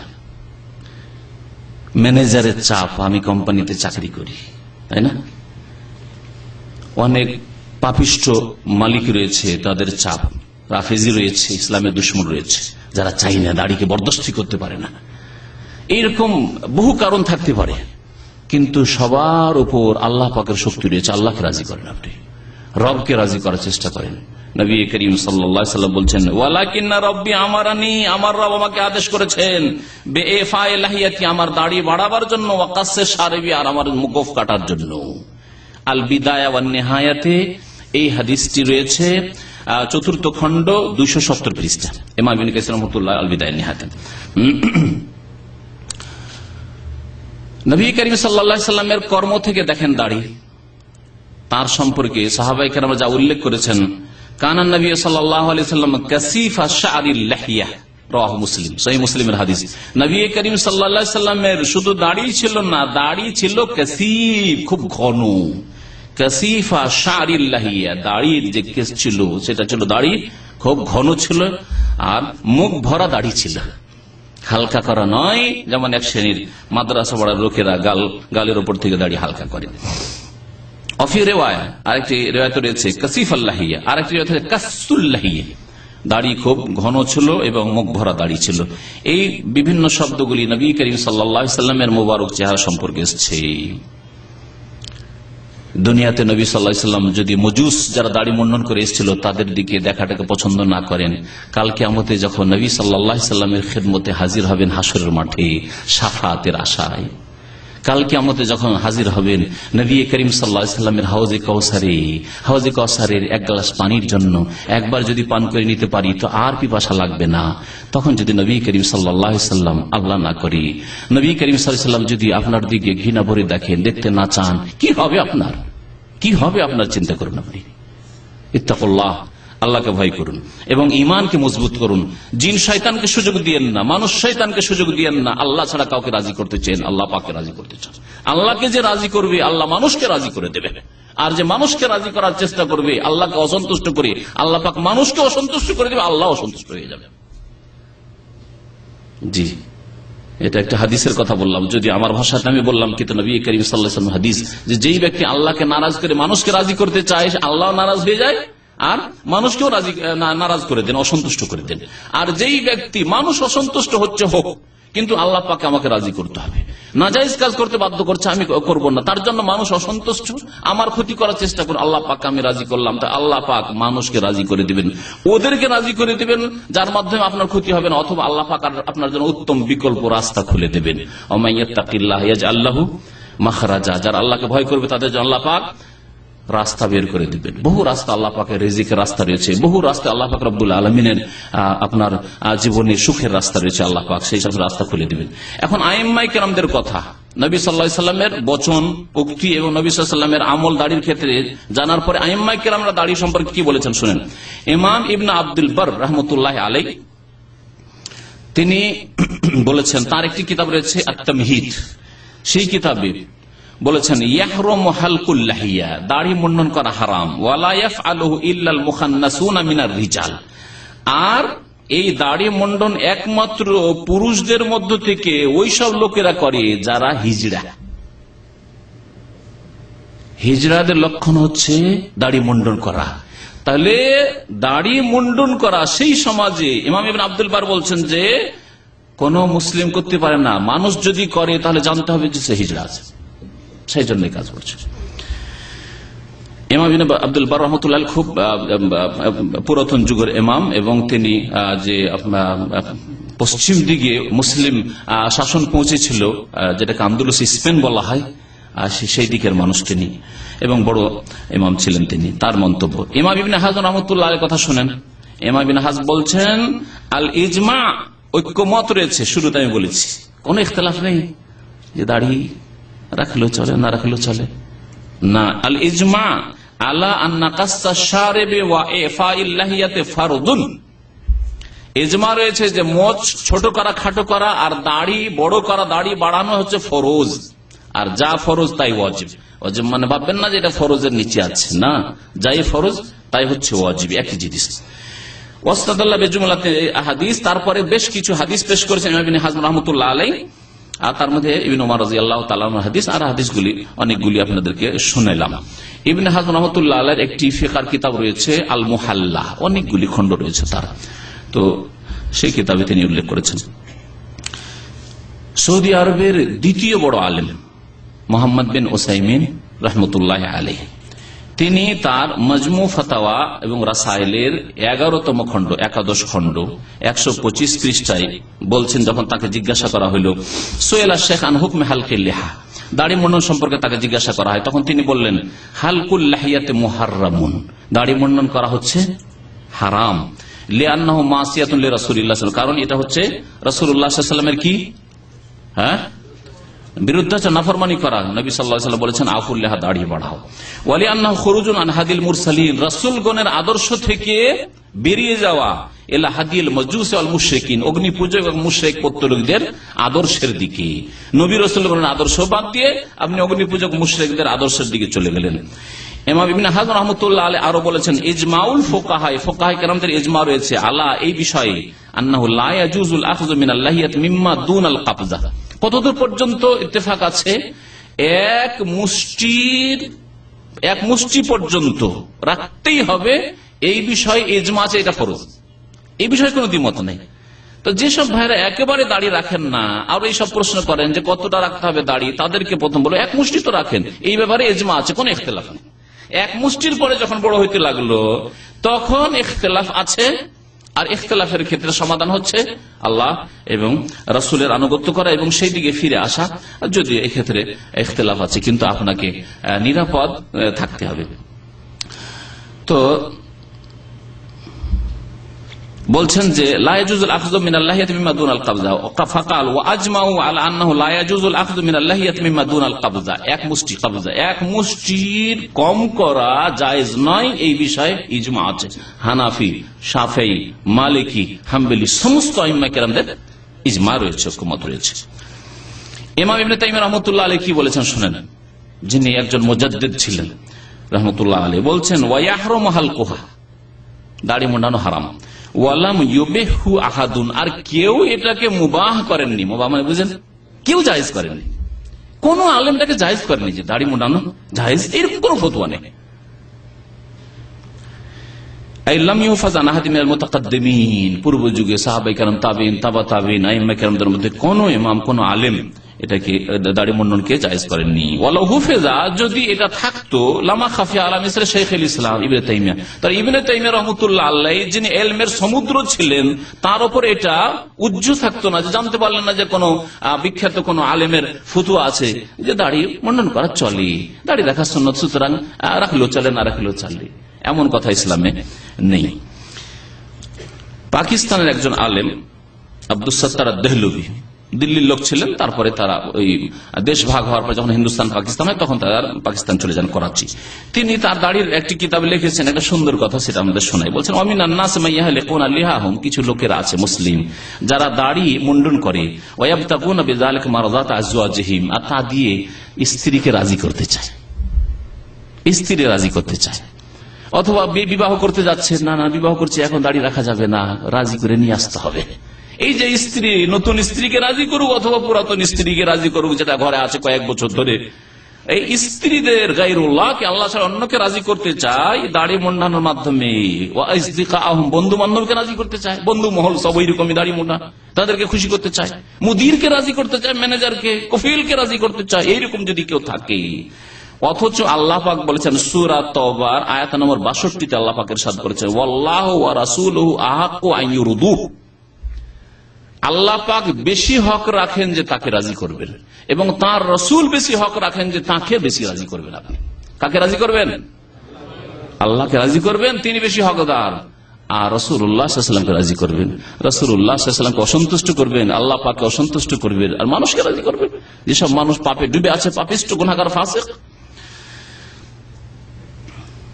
সৌদি আরবের স্থায়ী কমিটি আছে ফতোয়ার, লাজনা দাইমা ওটাকে বলা হয়, তাদের একটি ফতোয়ার কিতাব আছে অনেক খণ্ডে, পঞ্চম খণ্ড ১৫৬ পৃষ্ঠায়, তাতে আছে ওয়াম্মা মা ইয়াফআলুহু বাযুন নাস মিন হালকিল লাহিয়া, কিছু লোকেরা যে দাড়ি মুন্ডন করে ডান দিক থেকে বাম দিক থেকে এই দিক থেকে দাড়ি ছোট করে রাখে খুব বেশি করে, অথবা মুন্ডন করে, ফাইন্নাহু লা ইয়াজুজ, এটা জায়েজ নয়, লি মুখালাফাতি যালিকা লিহাদির রাসূল সাল্লাল্লাহু আলাইহি ওয়াসাল্লাম, কারণ রাসূলুল্লাহ সাল্লাল্লাহু আলাইহি ওয়াসাল্লাম আদর্শের এটি খেলাফ। ওয়া আমরিহি বিইফাইহা, নবী সাল্লাল্লাহু আলাইহি ওয়াসাল্লাম বাড়াইতে বলেছেন। ওয়াল আমরু ইয়াকতাজিল উজুব, আর নবীর আদেশ হচ্ছে ওয়াজিব, নবীর আদেশ পালন করা হচ্ছে ওয়াজিব। হাত্তা ইউজাদা সারিফুন, যতক্ষণ পর্যন্ত কোনো গ্রিন সিগন্যাল না পাবো যে না ওয়াজিব নয় আমার কথা, এরকম কোন সিগন্যাল নেই। আন আসলিহি ওয়ালা না'লামু মা ইয়াসরিফু আন যালিক, আমরা এমন কোন দলিল জানি না যে যা দিয়ে বলবেন যে না এটা সুন্নতে চলে এসেছে, করলেও চলে না করলেও চলে, এমন কিছু জানি না। সুতরাং দাড়ি বাড়ানো হচ্ছে ওয়াজিব। মাজমুয়া ফাতাওয়া মাকালাত ৩য় খণ্ডে এই বিষয়টি উল্লেখ করা হয়েছে। সময় থাকলে দাড়ির উপকারিতা বলে দিই, যাতে করে আর একটা আলোচনা না করতে হয়। দাড়ির উপকারিতা সংখ্যা বলি, 7টি উপকারিতা আমি নোট করেছি, 7টি উপকারিতা। প্রথম উপকারিতা হচ্ছে যা উল্লেখ করা হয়েছে, মুশরিক বিজাতিদের বহুত্ববাদীদের বিরোধিতা করা, এটা ইসলামের একটা মৌলিক নীতিমালা। মুহররমের রোজার ক্ষেত্রে তারা ইহুদির একটি রোজা রাখে, আমাদের যদি দুটি রোজা রাখতে হয়, তাহলে দাড়ির মাধ্যমে তারা দাড়ি মুন্ডন করে, আপনি দাড়ি রেখে তাদের বিরোধিতা করবেন।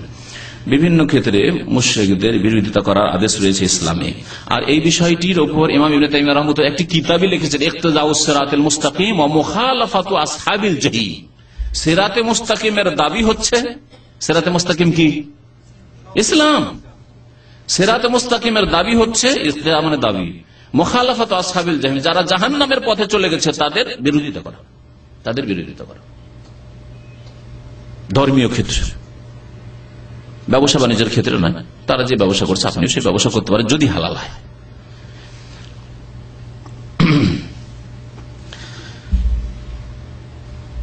তিনি বলছেন কালা শাইখুল ইবনে তাইমিয়া রাহমাতুল্লাহ ওয়া আকাল্লু আহওয়ালি হাযাল হাদিস, যে হাদিসটি শুনে মান তাশাব্বাহা বিকওমিন, যদি কোন জাতির সাথে সাদৃশ্যতা অবলম্বন করে ফাহুয়া মিনহুম, তাদের অন্তর্ভুক্ত হবেন।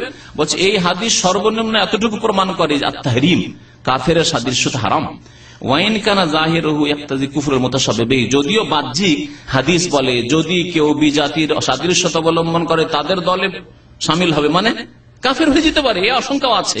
কিন্তু যদি ওটা নাও ধরলাম, কমপক্ষে কাফেরদের সাদৃশ্যতা হারাম, এটা বোঝা গেল। বলেছেন তিনি একটি সুন্দর কথা ওই কিতাবে, যে ইন্নাফি মুওয়াফাকাতিল কুফফার তা'যীযাল লিমাহুম আলাইহি, কাফেরদের যদি অনুকরণ করেন, কাফেরদের পিছনে পিছনে চলেন, তাহলে তাদেরকে শক্তিশালী করা হয়, শক্তিশালী করা হয়। দাড়ি তারা রাখে না, আপনিও রাখলেন না, তাহলে দল ভারী কাদের করলেন? তাদের করলেন। বিমানবন্দরে অথবা রেল স্টেশনে কারো দাড়ি নেই, মুসলিম কারো দাঁড়িয়ে নেই, তাদের দল ভারী।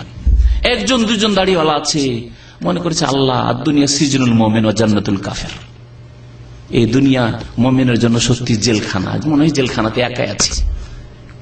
স্টেশনে একটি লোক আমার অনুসারী পাই না, আমার মতো পাই না, মুসলিম পাচ্ছি না দেখতে। বিমানবন্দরে একটিও দেখতে পাচ্ছি না।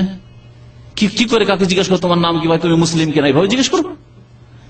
কিন্তু যদি দাড়িওয়ালা 50 জন দেখেন, 50 জন না 10 জন যদি দেখেন, অন্তর খুশি হয়ে আলহামদুলিল্লাহ আমার মুমিন ভাই বোনরা আছে। বোম্বাই যখন প্রোগ্রাম করতাম পিস টিভির, তখন 2 ঘন্টার রাস্তা ওই আমাদের বক্তব্য হোটেল থেকে নিয়ে যেত, অনেক সময় লেগে যেত।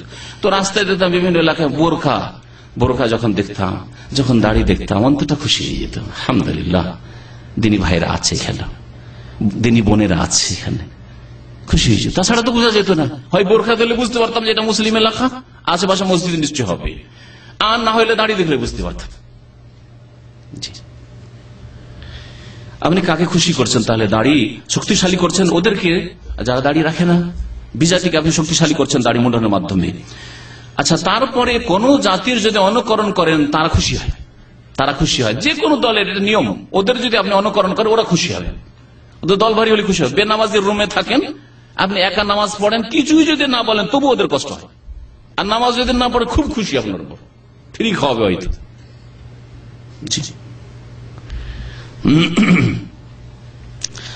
দ্বিতীয় উপকারিতা হচ্ছে, দাড়ি রাখা হচ্ছে মানুষের ফিতরাত, মানুষের যে নেচার রয়েছে, মানুষের যে প্রকৃতি রয়েছে তার অনুকরণ, তার অনুকূল হওয়া।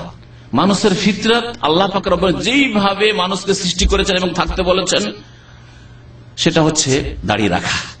আর যেই জায়গার চুলগুলি লোমগুলি ক্ষতিকর হবে সেগুলি আল্লাহ সাফ করতে বলেছেন, বগল সাফ করতে বলেছেন, মুখ ছোট করতে বলেছেন, নামের নিচের স্থান ছোট মুন্ডন করতে বলেছেন, সাফ করতে বলেছেন, কারণ এগুলি ক্ষতিকর হবে সেই জন্য।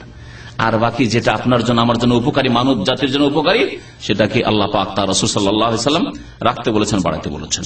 এতে প্রকৃতির অনুকূল হওয়া রয়েছে। আল্লাহ পাক রব্বুল আলামিন এটা পছন্দ করেন, পক্ষান্তরে শয়তান পছন্দ করে ফালা ইয়াগাইয়িরুনা খালকাল্লাহ, আল্লাহ সৃষ্টিতে পরিবর্তন ঘটাতে। দাড়িতে তৃতীয় ফায়দা হচ্ছে আল্লাহর নেক বান্দাদের কি করা, সাপোর্ট করা, নেক বান্দাদের অনুকরণ করা, নেক বান্দাদের অনুসরণ করা। আল্লাহর যত নেক বান্দা ভালো মানুষ রয়েছে তারা সকলে দাড়িওয়ালা। শুধু তাই নয়, এমনকি নেক বান্দা ছাড়াও যারা দুনিয়ার ক্ষেত্রে বড় মনীষী হয়েছে, বড় মানুষ হয়েছে, তারাও দাড়ি রেখেছে। এটা এখানে উল্লেখযোগ্য কথা। তাহলে দাড়ি হচ্ছে পুরুষদের পূর্ণাঙ্গতা, কামালিয়াত তাদের, দেখেন, নাম নেওয়ার দরকার নেই, বহু অমুসলিম রয়েছে যারা দাড়ি রেখেছে, রবীন্দ্রনাথ ঠাকুরের মতো, কার্ল মার্কসের মতো, এরকম বহু লোক দাড়ি রেখেছে। কারণ এটা হচ্ছে পুরুষদের পূর্ণতা, এটা। আর দাড়ি না রাখা হচ্ছে ঘাটতি, অসম্পূর্ণতা। সেই জন্য বড় বড় যারা মনীষী অমুসলিম হইলেও তারা দাড়ি রেখেছে। এরকম অনেকে আছে যেগুলির নাম নেওয়ার এখন সময় নেই আমার কাছে। চতুর্থ উপকারিতা হচ্ছে যে দাড়ি রাখলে বহু গুনাহ থেকে বাঁচতে পারবেন। এগুলো বাস্তব সত্য। দাড়ি থাকলে বহু গুনাহ থেকে বাঁচতে পারবেন। এই দাড়ি নিয়ে আজান একামতের মাঝখানেও দাঁড়িয়ে থাকতে বাইরে লজ্জা লাগে, মসজিদের বাইরে। আর একামতের পর তো থাকতেই পারবেন না দাড়ি নিয়ে। দাড়ি যদি মুখে থাকে, একামতের পর নামাজ চলছে আর মসজিদের বাইরে বসে থাকবেন, মোটেই পারবেন না। তাই কত বড় গুনাহ থেকে বাঁচালেন, নামাজ ছাড়া গুনাহ থেকে। ফিল্ম, রাস্তায় যে টিভির দোকানগুলো আছে, এগুলোতে অনেকে দেখা যায় দাঁড়িয়ে দাঁড়িয়ে তামাশা দেখছে। দাঁড়িয়েওয়ালা মানুষ কখনো এরকম দাঁড়িয়ে দেখতে পারবে না, পারবে? কখনো পারবে না। গুনাহ থেকে বাঁচাল না। মহিলা আসছে, খুব সুন্দরী মহিলা, 4 হাত উঁচা, দেখে মনে হচ্ছে অন্তর কেড়ে নেবে। মানুষের সবার মধ্যে চাহিদা আছে, কিন্তু দাড়ি যদি মুখে থাকে, তাকিয়ে লজ্জায় মোটেই পারবেন না। যদি একবার নজর পড়ে যায়, বাধ্য হবেন, আপনার দাড়ি বাধ্য করছে আপনাকে নজর টানতে সেদিক থেকে, তাই না? কিন্তু দাড়ি যদি না থাকে, চলে যাচ্ছে, এইদিকে যাচ্ছে। আমি অনেক লোককে মার করি, তামাশা বসে দেখছে, চলে ঘুরতে আছে ওর সাথে। মহিলা যেদিকে যাচ্ছে ওইদিকে ঘুরতে আছে, শুধু দাড়ি নাই সেজন্য। কিন্তু দাড়ি থাকলে এই গুনাহ থেকে বাঁচতে পারত। কখনো এটা সম্ভব হইতো না। তো দাড়ি বহু গুনাহ থেকে বাঁচে। আমি 2-3টা গুনার উদাহরণ আপনাকে দিলাম। দাড়ি থাকলে আরেকটি ফায়দা আছে, যে দাড়ি রাখলে তার ফায়দা বলছে, সেটা হচ্ছে বেশি বেশি সালাম পাবেন। আর সালাম হচ্ছে দোয়া। দাঁড়িয়ে থাকলে বেশি বেশি সালাম পাবেন, আর তাও সালাম পাবেন নেক লোকদের সালাম পাবেন। কারণ দাঁড়িয়ে দেখলে, আচ্ছা, সালাম দেয় যারা, তারা 2 প্রকার। এক হচ্ছে পরিচিত লোক, অপরিচিত লোক। আপনাদের যুক্তিতে জিজ্ঞাসা করি, পরিচিত লোকের সংখ্যা বেশি আমাদের না অপরিচিত লোকের সংখ্যা বেশি? অপরিচিত লোকের সংখ্যা বেশি। অপরিচিত মানুষ দাঁড়িয়ে না থাকলে কখনো সালাম দেবে না, একমত না আপনারা? অপরিচিত মানুষ দাঁড়িয়ে দেখে আমাদেরকে সালাম দেয়। চেনে না যে আমি মতিউর রহমান, আমার কোন এলেম আছে, কিন্তু আমার দাড়ি দেখে সালাম দেবে অপরিচিত মানুষ। আর অনেকে সালাম দেয় যাদেরকে আমি চেনা, সে আমাকেও চেনে না। কিন্তু যদি দাড়ি না থাকে, তাহলে একমাত্র পরিচিত, আর তাও পরিচিত, আপনার পরিচিত, আপনার দাড়ি না আপনার পরিচিত কোন শ্রেণীর লোকেরা, ওই রকম লোকেরা, তারাই সালাম দিচ্ছে। সালাম তো যাদের দোয়া হয়তো কবুল হইতেও পারে, নাও হইতে পারে।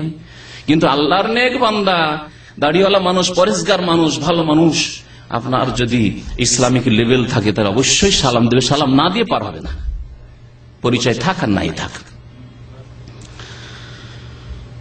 দোয়া চান না মুসলিম ভাইদের, আর তাও নেক লোকদের, ভালো মানুষদের, অবশ্যই দোয়া চান আপনি। দাড়ি রাখলে ইসলামের শক্তি প্রকাশ করা হয়, ইসলাম নিয়ে গৌরব প্রকাশ করা হয়, যেটা আপনার একটি ইবাদত, আল্লাহ সন্তুষ্ট এর উপর। আল্লাহ পাক আমাদেরকে সম্মানিত করেছেন ইসলাম দিয়ে, আল্লাহ পাক আমাদেরকে সম্মানিত করেছেন এই দাড়ি দিয়ে, আল্লাহ পাক আমাদেরকে সম্মানিত করেছেন এই কোরআন দিয়ে, আল্লাহ পাক আমাদেরকে মুসলিম পরিবারে সৃষ্টি করেছেন। এটা ফখরের বিষয় নয়, গৌরবের বিষয়। বলুন আলহামদুলিল্লাহ। এটা প্রকাশ করা হয় দাড়ির মাধ্যমে। আর দাড়ি না থাকলে আত্মগোপন করা হয়, চেনাইতে চান না যে আপনি কে। দাড়ির আরেকটি ফায়দা, দাড়ি থাকলে যেখানে আপনার মত হোক না কেন, জানাজা পাবেন আর কাফন দাফন পাবেন। পক্ষান্তরে ভারতের ঘটনা বলছি, রেল স্টেশনে মারা গেছে, দাড়ি নেই, হিন্দুরা ওকে নিয়ে যাচ্ছে শ্মশান ঘাটে জ্বালাবার জন্য, কাড়াকাড়ি নিয়ে যাবে। মুসলিম একটু ছিল, বলছে না না না, মুসলিম হইতে পারে, দিয়ে দাও, আমাদেরকে দিয়ে দাও, দাফন করি, দিয়ে দাও। না, হিন্দুরা দেবে না। এই যখন দ্বন্দ্ব বাঁধলো, সত্য ঘটনা, দ্বন্দ্ব যখন বাঁধলো, মুসলিমরা বললো যে উপায় তো কিছু নাই, তাহলে কাপড় খুলে দেখা যাক। ওটাও কাপড় উঠিয়ে দেখা যায়। কাপড় উঠিয়ে দেখা গেল যে মাশাআল্লাহ খাতনা করা মুসলিম। ওপর থেকে বোঝা গেল না মুসলিম, কাপড় উঠিয়ে দেখতে হলে তাহলে বোঝা গেল যে খাতনা করা মুসলিম। তারপরে জানাজা পেল, তারপরে দাফন কাফন পেল, না হলে চলে যেত দুনিয়ার জাহান্নামে চলে যেত। দাড়ির উপকারিতা কটা বললাম? 7টা হয়ে গেল। 8 নম্বরে স্বাস্থ্যগত শারীরিক সুস্থতার দিক দিয়ে দাড়িতে বহু ফায়দা রয়েছে। আমাদের একজন ওস্তাদ ছিলেন ইংলিশ এমএ আলিগড় ইউনিভার্সিটি থেকে, তিনি আমাদেরকে ইংলিশ সাবজেক্ট পড়াতেন জামিয়া সালফা বেনারসে। তো তিনি অনেকগুলি ফায়দা ওই কালে বলেছেন, যখন আমার বয়স ছিল 20-21 বছর হয়তো তখন।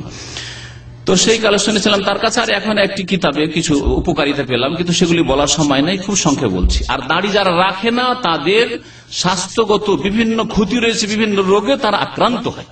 দাড়ি রাখলে অনেক রোগ থেকে বাঁচতে পারেন, আর দাড়ি না রাখলে, দাড়ি মুন্ডন করলে অনেক রোগে আক্রান্ত হয় মানুষ। তার মধ্যে সবচেয়ে বড় ফায়দা, দাড়িতে যৌন ক্ষমতা শক্তিশালী করে, বৃদ্ধি করে। দাড়ি রাখলে যৌন ক্ষমতা, যাতে আপনার স্ত্রী সন্তুষ্ট হবে, যাতে আপনার স্ত্রী অন্যদিকে নজর যাবে না, যাতে আপনার স্ত্রী মনে করবে না যে এ তো পারে না রে। যদি দুর্বলতা থাকে, ইমানের দুর্বলতা থাকে, আমলের দুর্বলতা থাকে, তো অন্যদিকে টান দিতে পারে, এসব যাতে না হয়। তো দাড়িতে পুরুষত্ব বৃদ্ধি পায়। এগুলো মেডিকেল কথা বলছে, এগুলো কোন কাল্পনিক কথা নয়, যেগুলি বিভিন্ন কিতাবে লেখা হয়েছে। পক্ষান্তরে দাড়ি মুন্ডন করলে এই যে পুরুষত্বের যে শক্তি আছে, যৌন চাহিদা আছে, সেটা দুর্বল হয়ে পড়ে ধীরে ধীরে। দাড়িতে মাড়ি বড় আল্লাহ নিয়ামত। যার মাড়ি আছে সমস্ত শক্ত জিনিস খেতে পারছেন, তাই না? সমস্ত শক্ত জিনিস, শক্ত হাড্ডি খেতে পারছেন, শক্ত গোস্ত খেতে পারছেন, শক্ত মুড়ি ইত্যাদি অনেক কিছু খেতে পারছেন আপনি, শক্ত ফল খেতে পারছেন। কিন্তু দাঁত নাই ভাই, আপেল খেতে পারছি না, দাঁত নাই, গোস্ত খেতে পারছি না, গোস্ত ছিঁড়তে পারছি না। এই মাড়িকে শক্তিশালী করে এই দাড়িতে। দাড়ি বিভিন্ন রকমের যে পয়জন রয়েছে, জীবাণু রয়েছে, জীবাণু থেকে এই গর্দনকে বাঁচায় বা এই গলাকে বাঁচায়, আর সিনাকে, যতদূর পর্যন্ত দাড়িটা আসবে ততদূর পর্যন্ত, বুক পর্যন্ত দাড়ি আসে, তো যতদূর পর্যন্ত দাড়ি আসে বাঁচায় বিভিন্ন যারা সিম, যেগুলো আরবিতে বলা হয়, অর্থাৎ জীবাণু থেকে বাঁচায়।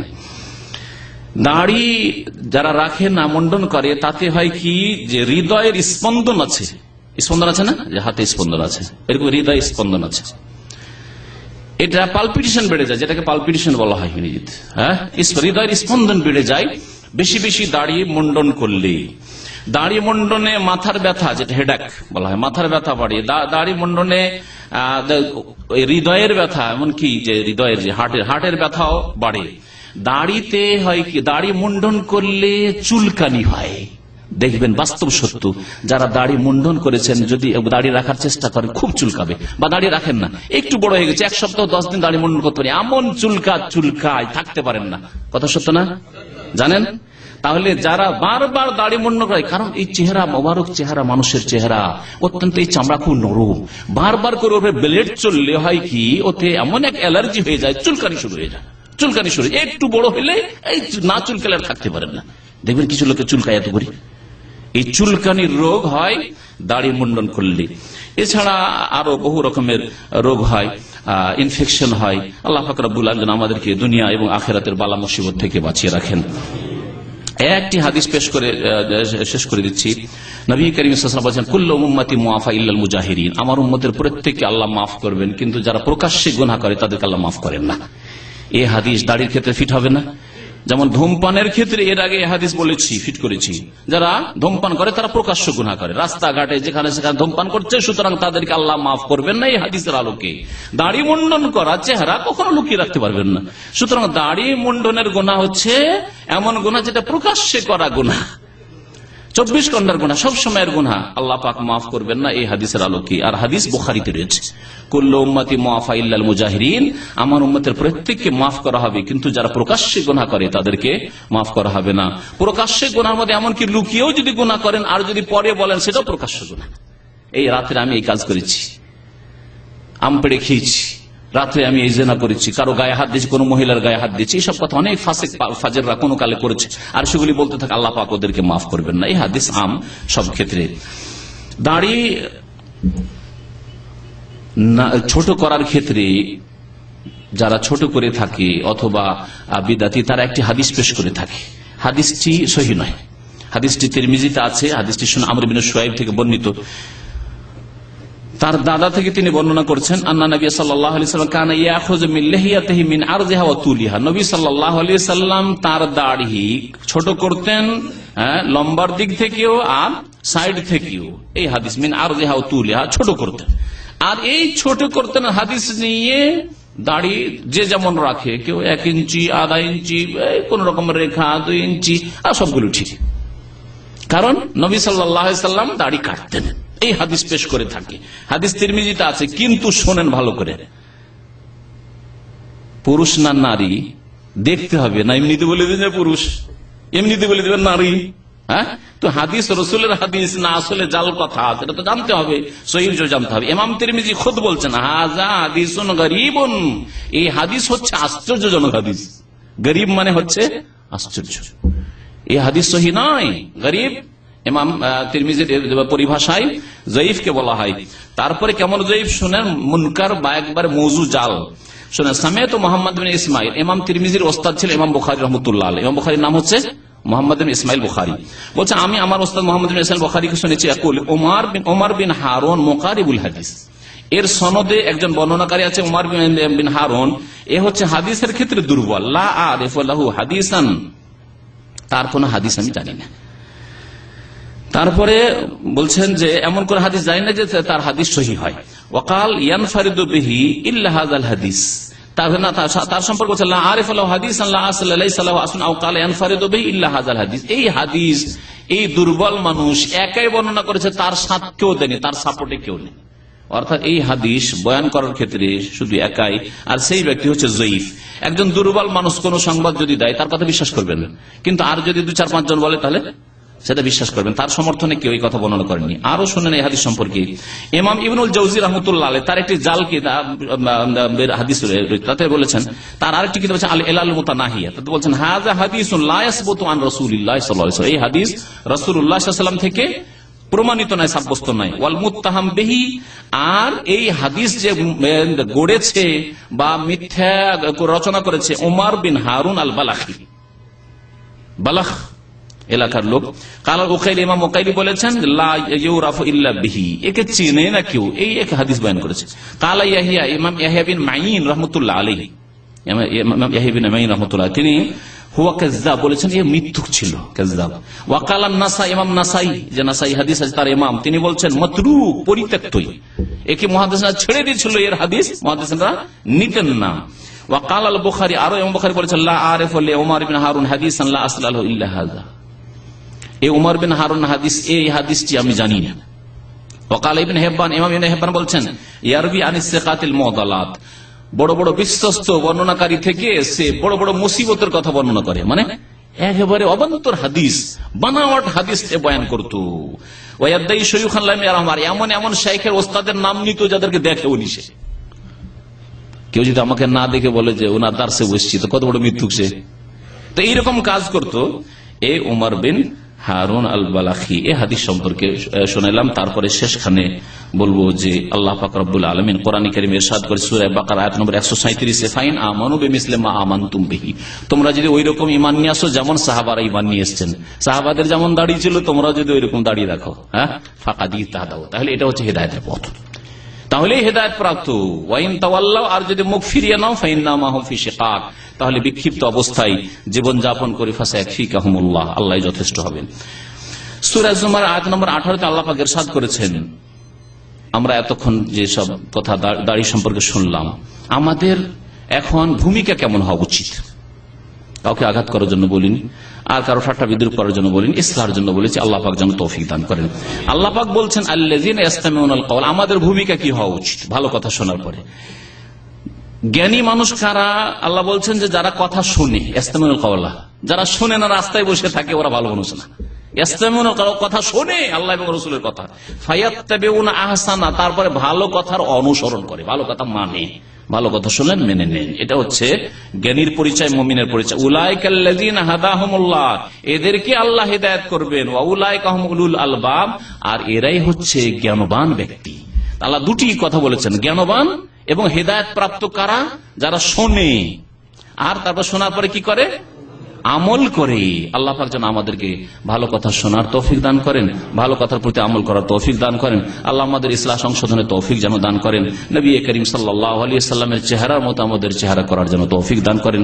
তার আকীদার মতো, তার ইবাদতের মতো, তার আমলের মতো আমাদের আমল করার জন্য তৌফিক দান করেন।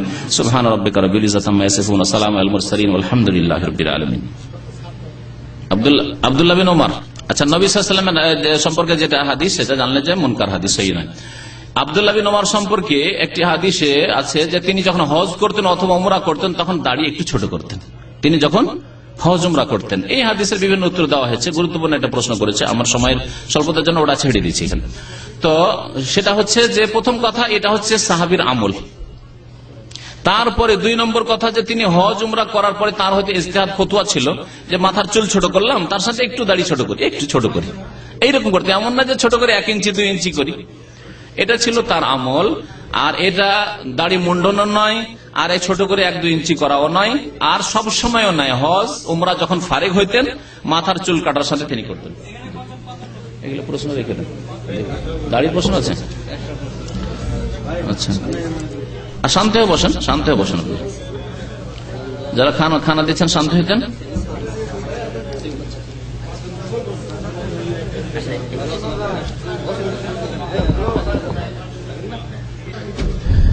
একটি প্রশ্ন আর আছে, প্রশ্নের উত্তরটা দিতে হবে দাড়ি সম্পর্কে।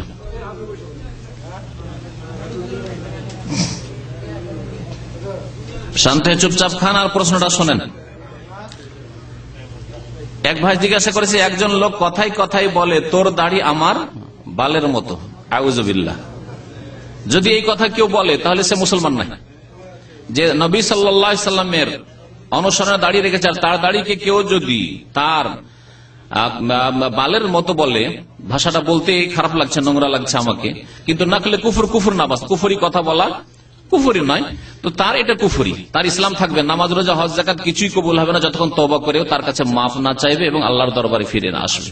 এটা হচ্ছে ইসলাম ভঙ্গকারী বিষয়ের একটি, আল্লাহর দিন নিয়ে যে ঠাট্টা মজাক করবে।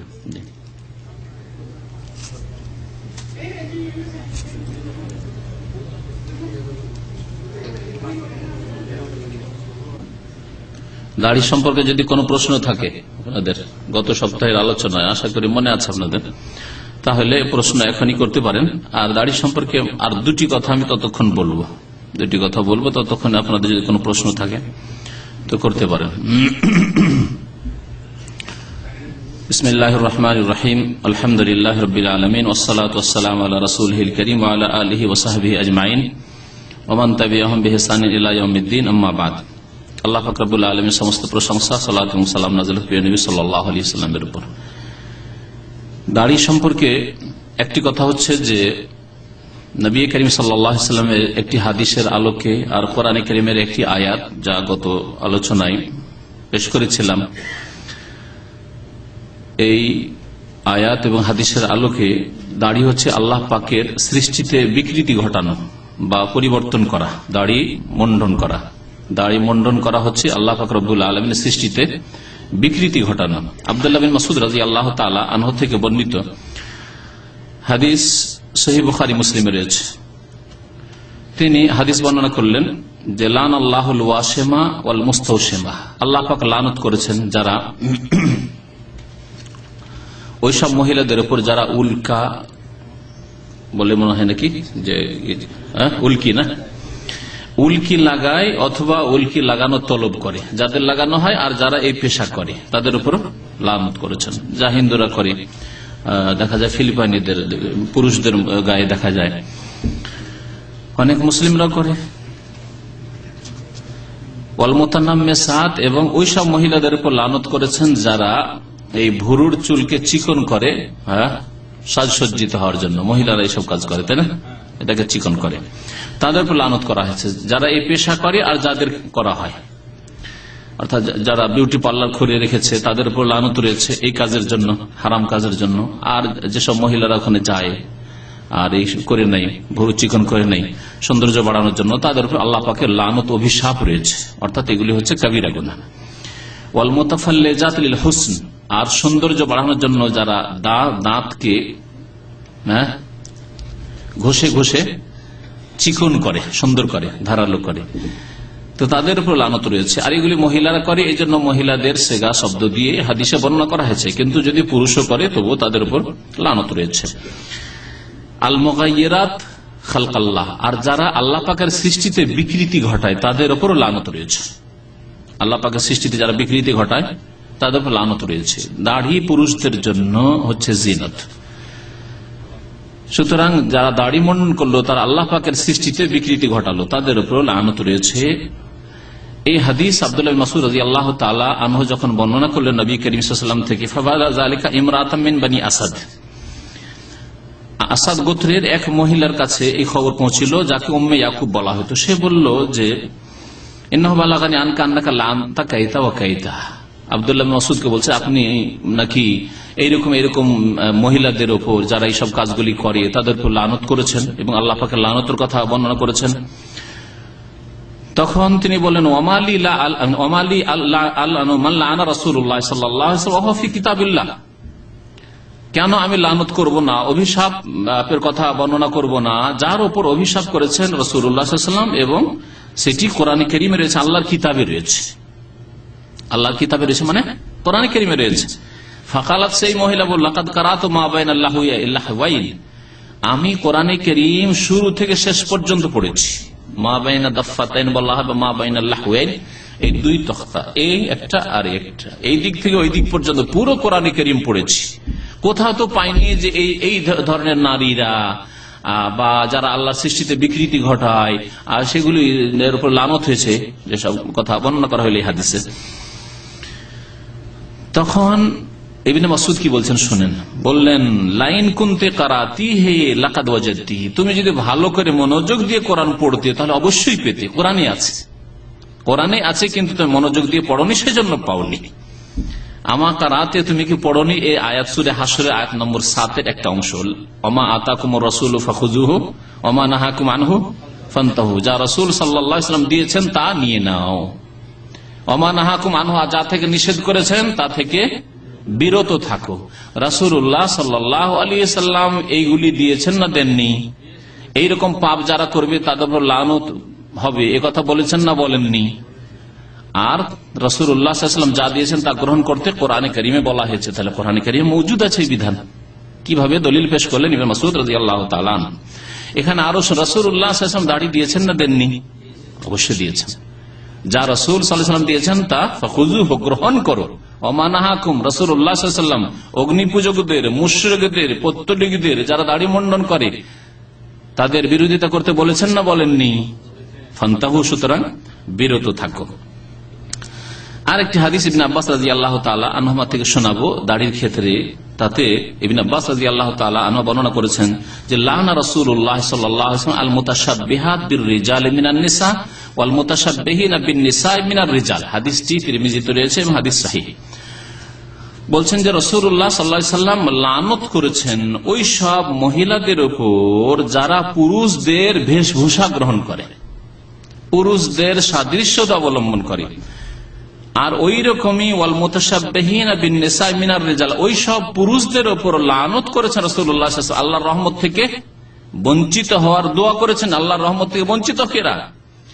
আল্লাহ পাকের অভিসম্পাত হোক এদের উপর, এই দোয়া করেছেন রাসূলুল্লাহ সাল্লাল্লাহু আলাইহি ওয়াসাল্লাম ওই সব পুরুষদের উপর যারা নারীদের বেশভূষা গ্রহণ করে। আর দাড়ি মুন্ডন করা হচ্ছে নারীদের সাদৃশ্যতা অবলম্বন করা, বেশভূষা গ্রহণ করা। সুতরাং এই দুইটি কথা বললাম যাতে করে আমরা আরো সংশোধন হতে পারি। আর এই ক্ষেত্রে আমাদের ইমানের দুর্বলতা যেন না আসে। আল্লাহকে ভয় করি, ফালা তাখাফুহুম ওয়া খাফুন ইন কুনতুম মুমিনিন। মানুষকে ভয় করিও না, তোমার মুদির ম্যানেজারকে ভয় করিও না, কাফিরকে ভয় করিও না, ওয়া খাফুনি, একমাত্র আমাকে ভয় করো, আল্লাহ পাককে ভয় করো। ইন কুনতুম মুমিন, যদি সত্যিকার অর্থে মুমিন হও। আল্লাহ পাক যেন আমাদের সংশোধন করার তৌফিক দান করেন। দাড়ি সম্পর্কে আরেকটি কথা বলবো, সেটা হচ্ছে যে দাড়ির সম্পর্কে একটা ইজমার কথা গত সপ্তাহে বলেছিলাম। সেটা কি? ঐক্যমত রয়েছে যে কমপক্ষে এক মুষ্টি কেমন করে, কি একজন আমাদের ভাই ধরে দেখান দেখি। হ্যাঁ, দাড়ি এক মুষ্টি, আপনি থুতনি থেকে ধরবেন এইখান থেকে, তাই না? এই না যে এখান থেকে, মানে কিছু ফাঁসেকরা আছে এখান থেকে এদিকে তো হয়ে গেল এক মুষ্টি, ওর মুখটাই তো এক মুষ্টি হয়ে গেল, তাই না? না, এটা নয়। এটা হচ্ছে ইজমা, মানে কারো ইখতিলাফ নেই। হানাফি, শাফি, মালিকি, হাম্বলি কোন আলেম পাবেন না, কোন ইমাম পাবেন না যারা বলছে না দাড়ি 1 ইঞ্চি 2 ইঞ্চি রাখলেও চলে, এরকম কোন পাবেন না। তবে কিছু মডার্ন লোক হইতে পারে, তাদের কাছে মডার্ন ইসলাম আছে, তাদের কাছে কোরআন হাদিসের দলিল নেই। তারপরে এক মুষ্টির পরে, এমন নয় যে এক মুষ্টি পরে রাখতে হবে না, এটা নয়, কিন্তু এক মুষ্টির পরে বাকিটা লম্বা যে হচ্ছে, আপনি ধরে দেখেন এক মুষ্টির সাথে বড় আছে, তাই না? ধরেন আগে ধরে দেখেন এক মুষ্টির সাথে বড় আছে। বাকিটার অবস্থা কি? বাকিটা সম্পর্কে 3টি মত আছে উলামায়ে কেরামদের, আইম্মায়ে কেরামদের 3টি মত আছে। একটি হচ্ছে বাকিটাও ওয়াজিব, মানে যত বড় হবে একেবারে আপন অবস্থায় ছাড়তে হবে, এটা ওয়াজিব। এটা একটি মত। এই মতের ওপর সৌদি আরবের অধিকাংশ উলামায়ে কেরামগণ। আর আরেকটি মত হচ্ছে যে বাকি এক মুষ্টির যতটা হবে সেটা হচ্ছে মুস্তাহাব, সেটা হচ্ছে মুস্তাহাব। ইমাম নববী রাহমাতুল্লাহ আলাইহি যেমন বলেছেন, আল্লামা নাসিরুদ্দিন আলবানী বলেছেন, এরকম বহু উলামায়ে কেরামরা আছেন যারা বলছেন যে বাকিটা হচ্ছে মুস্তাহাব, মানে কেটে নিতে হয় এমন কথা নেই, তারপরেও রাখেন ভালো। আর আরেকটি মত আছে যেটা ভুল, সেটা হচ্ছে যে না বাস এক মুষ্টি যথেষ্ট আর না।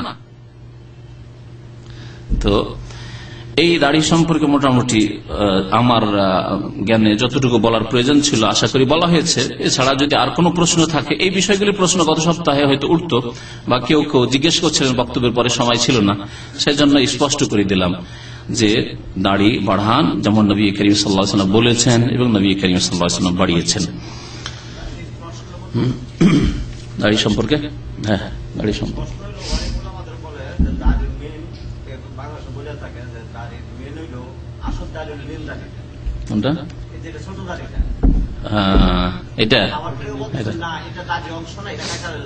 এগুলো আলেম না। আচ্ছা, আমাদের দেশে আলেমের সংজ্ঞা আলাদা আর আরব দেশে আলেম সংজ্ঞা আলাদা। আরব দেশে আলেম গোটা সৌদি আরব মিলে হয়তো 2-4-10টা আছে, আর আমার দেশে কওমি মাদ্রাসা ফারিগ হইলে আলেম, আর ফাজিল কামিল আলেম পাশ করলে, আলিয়া মাদ্রাসা পাশ করলে আলেম। আসলে আলেম না, আলেম ওই ব্যক্তিকে বলা হয় যার কোরআন এবং হাদিস সম্পর্কে গভীর জ্ঞান আছে, কোরআন হাদিসের দলিল নিজে পেশ করে এই মাসলা সম্পর্কে। এই জন্য আমি এই কথা বললাম যে অমুক আয়াত অথবা হাদিস আছে, এইরকম যোগ্যতা আছে। এমন কয়টা লোক আছে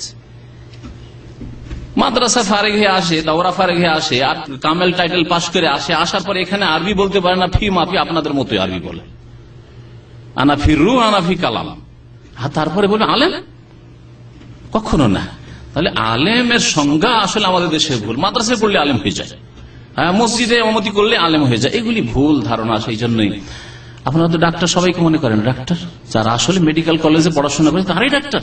তার মধ্যে দেখেন আসলে অভিজ্ঞ না, শুধু স্যাম্পল এমবিবিএস করে এসছে। অনেক এমবিবিএস এর কাছে চিকিৎসা করাতে চান না, কারণ বেশি কিছু জানে না। ওর চাইতে ভালো দেখো স্পেশালিস্ট। তাহলে দুনিয়ার ক্ষেত্রে স্পেশালিস্ট খোঁজ করেন, আর দিনের ক্ষেত্রে আখিরাতের ক্ষেত্রে যেখানে জান্নাত জাহান্নামের ব্যাপার, যেখানে আপনার ইমান হারিয়ে দেওয়ার ব্যাপার বা ইমান রক্ষার ব্যাপার, সেখানে আপনি স্পেশালিস্ট খুঁজবেন না, যাকে তাকে আলেম বলবেন। আমি ছোটকালে আমার স্কুলের এক বন্ধু ছিল, স্কুলে পড়েছিলাম ছোটকালে, বাংলা ইংলিশ। তো ছেলে বলছে এটা হচ্ছে দাড়ির ইমাম। এক ছেলে বলছে যে এটা হচ্ছে দাড়ির ইমাম। তো আমাদের দেশে বিদাতি অনেক কথা আছে, এটা দাড়ির ইমাম, এটা হচ্ছে দাড়ি, যেমন আমাদের ভাই বলেন আব্বাহানি ভাই, যেটা হচ্ছে আসল দাড়ি। না, এমন কথা আসলে শরীয়তে না। এটা আসল দাড়ি, যেটুকু রাখলেই হবে। এক শ্রেণী ফাঁসে গেলে যদি এইটুকু রেখেছে বাস। তো এইগুলি কথা নয়, আর এটা দাড়ির ইমামও নয়। দাড়ি সবটাই মুখের উপরে গত সপ্তাহে বলা হয়েছে, জি আলোচনা হয়েছে। আশা করি এতটাই যথেষ্ট। ওয়া সাল্লাল্লাহু আলা নবিয়িনা মুহাম্মদ ওয়া আলা আলিহি ওয়া সাহবিহি আজমাইন।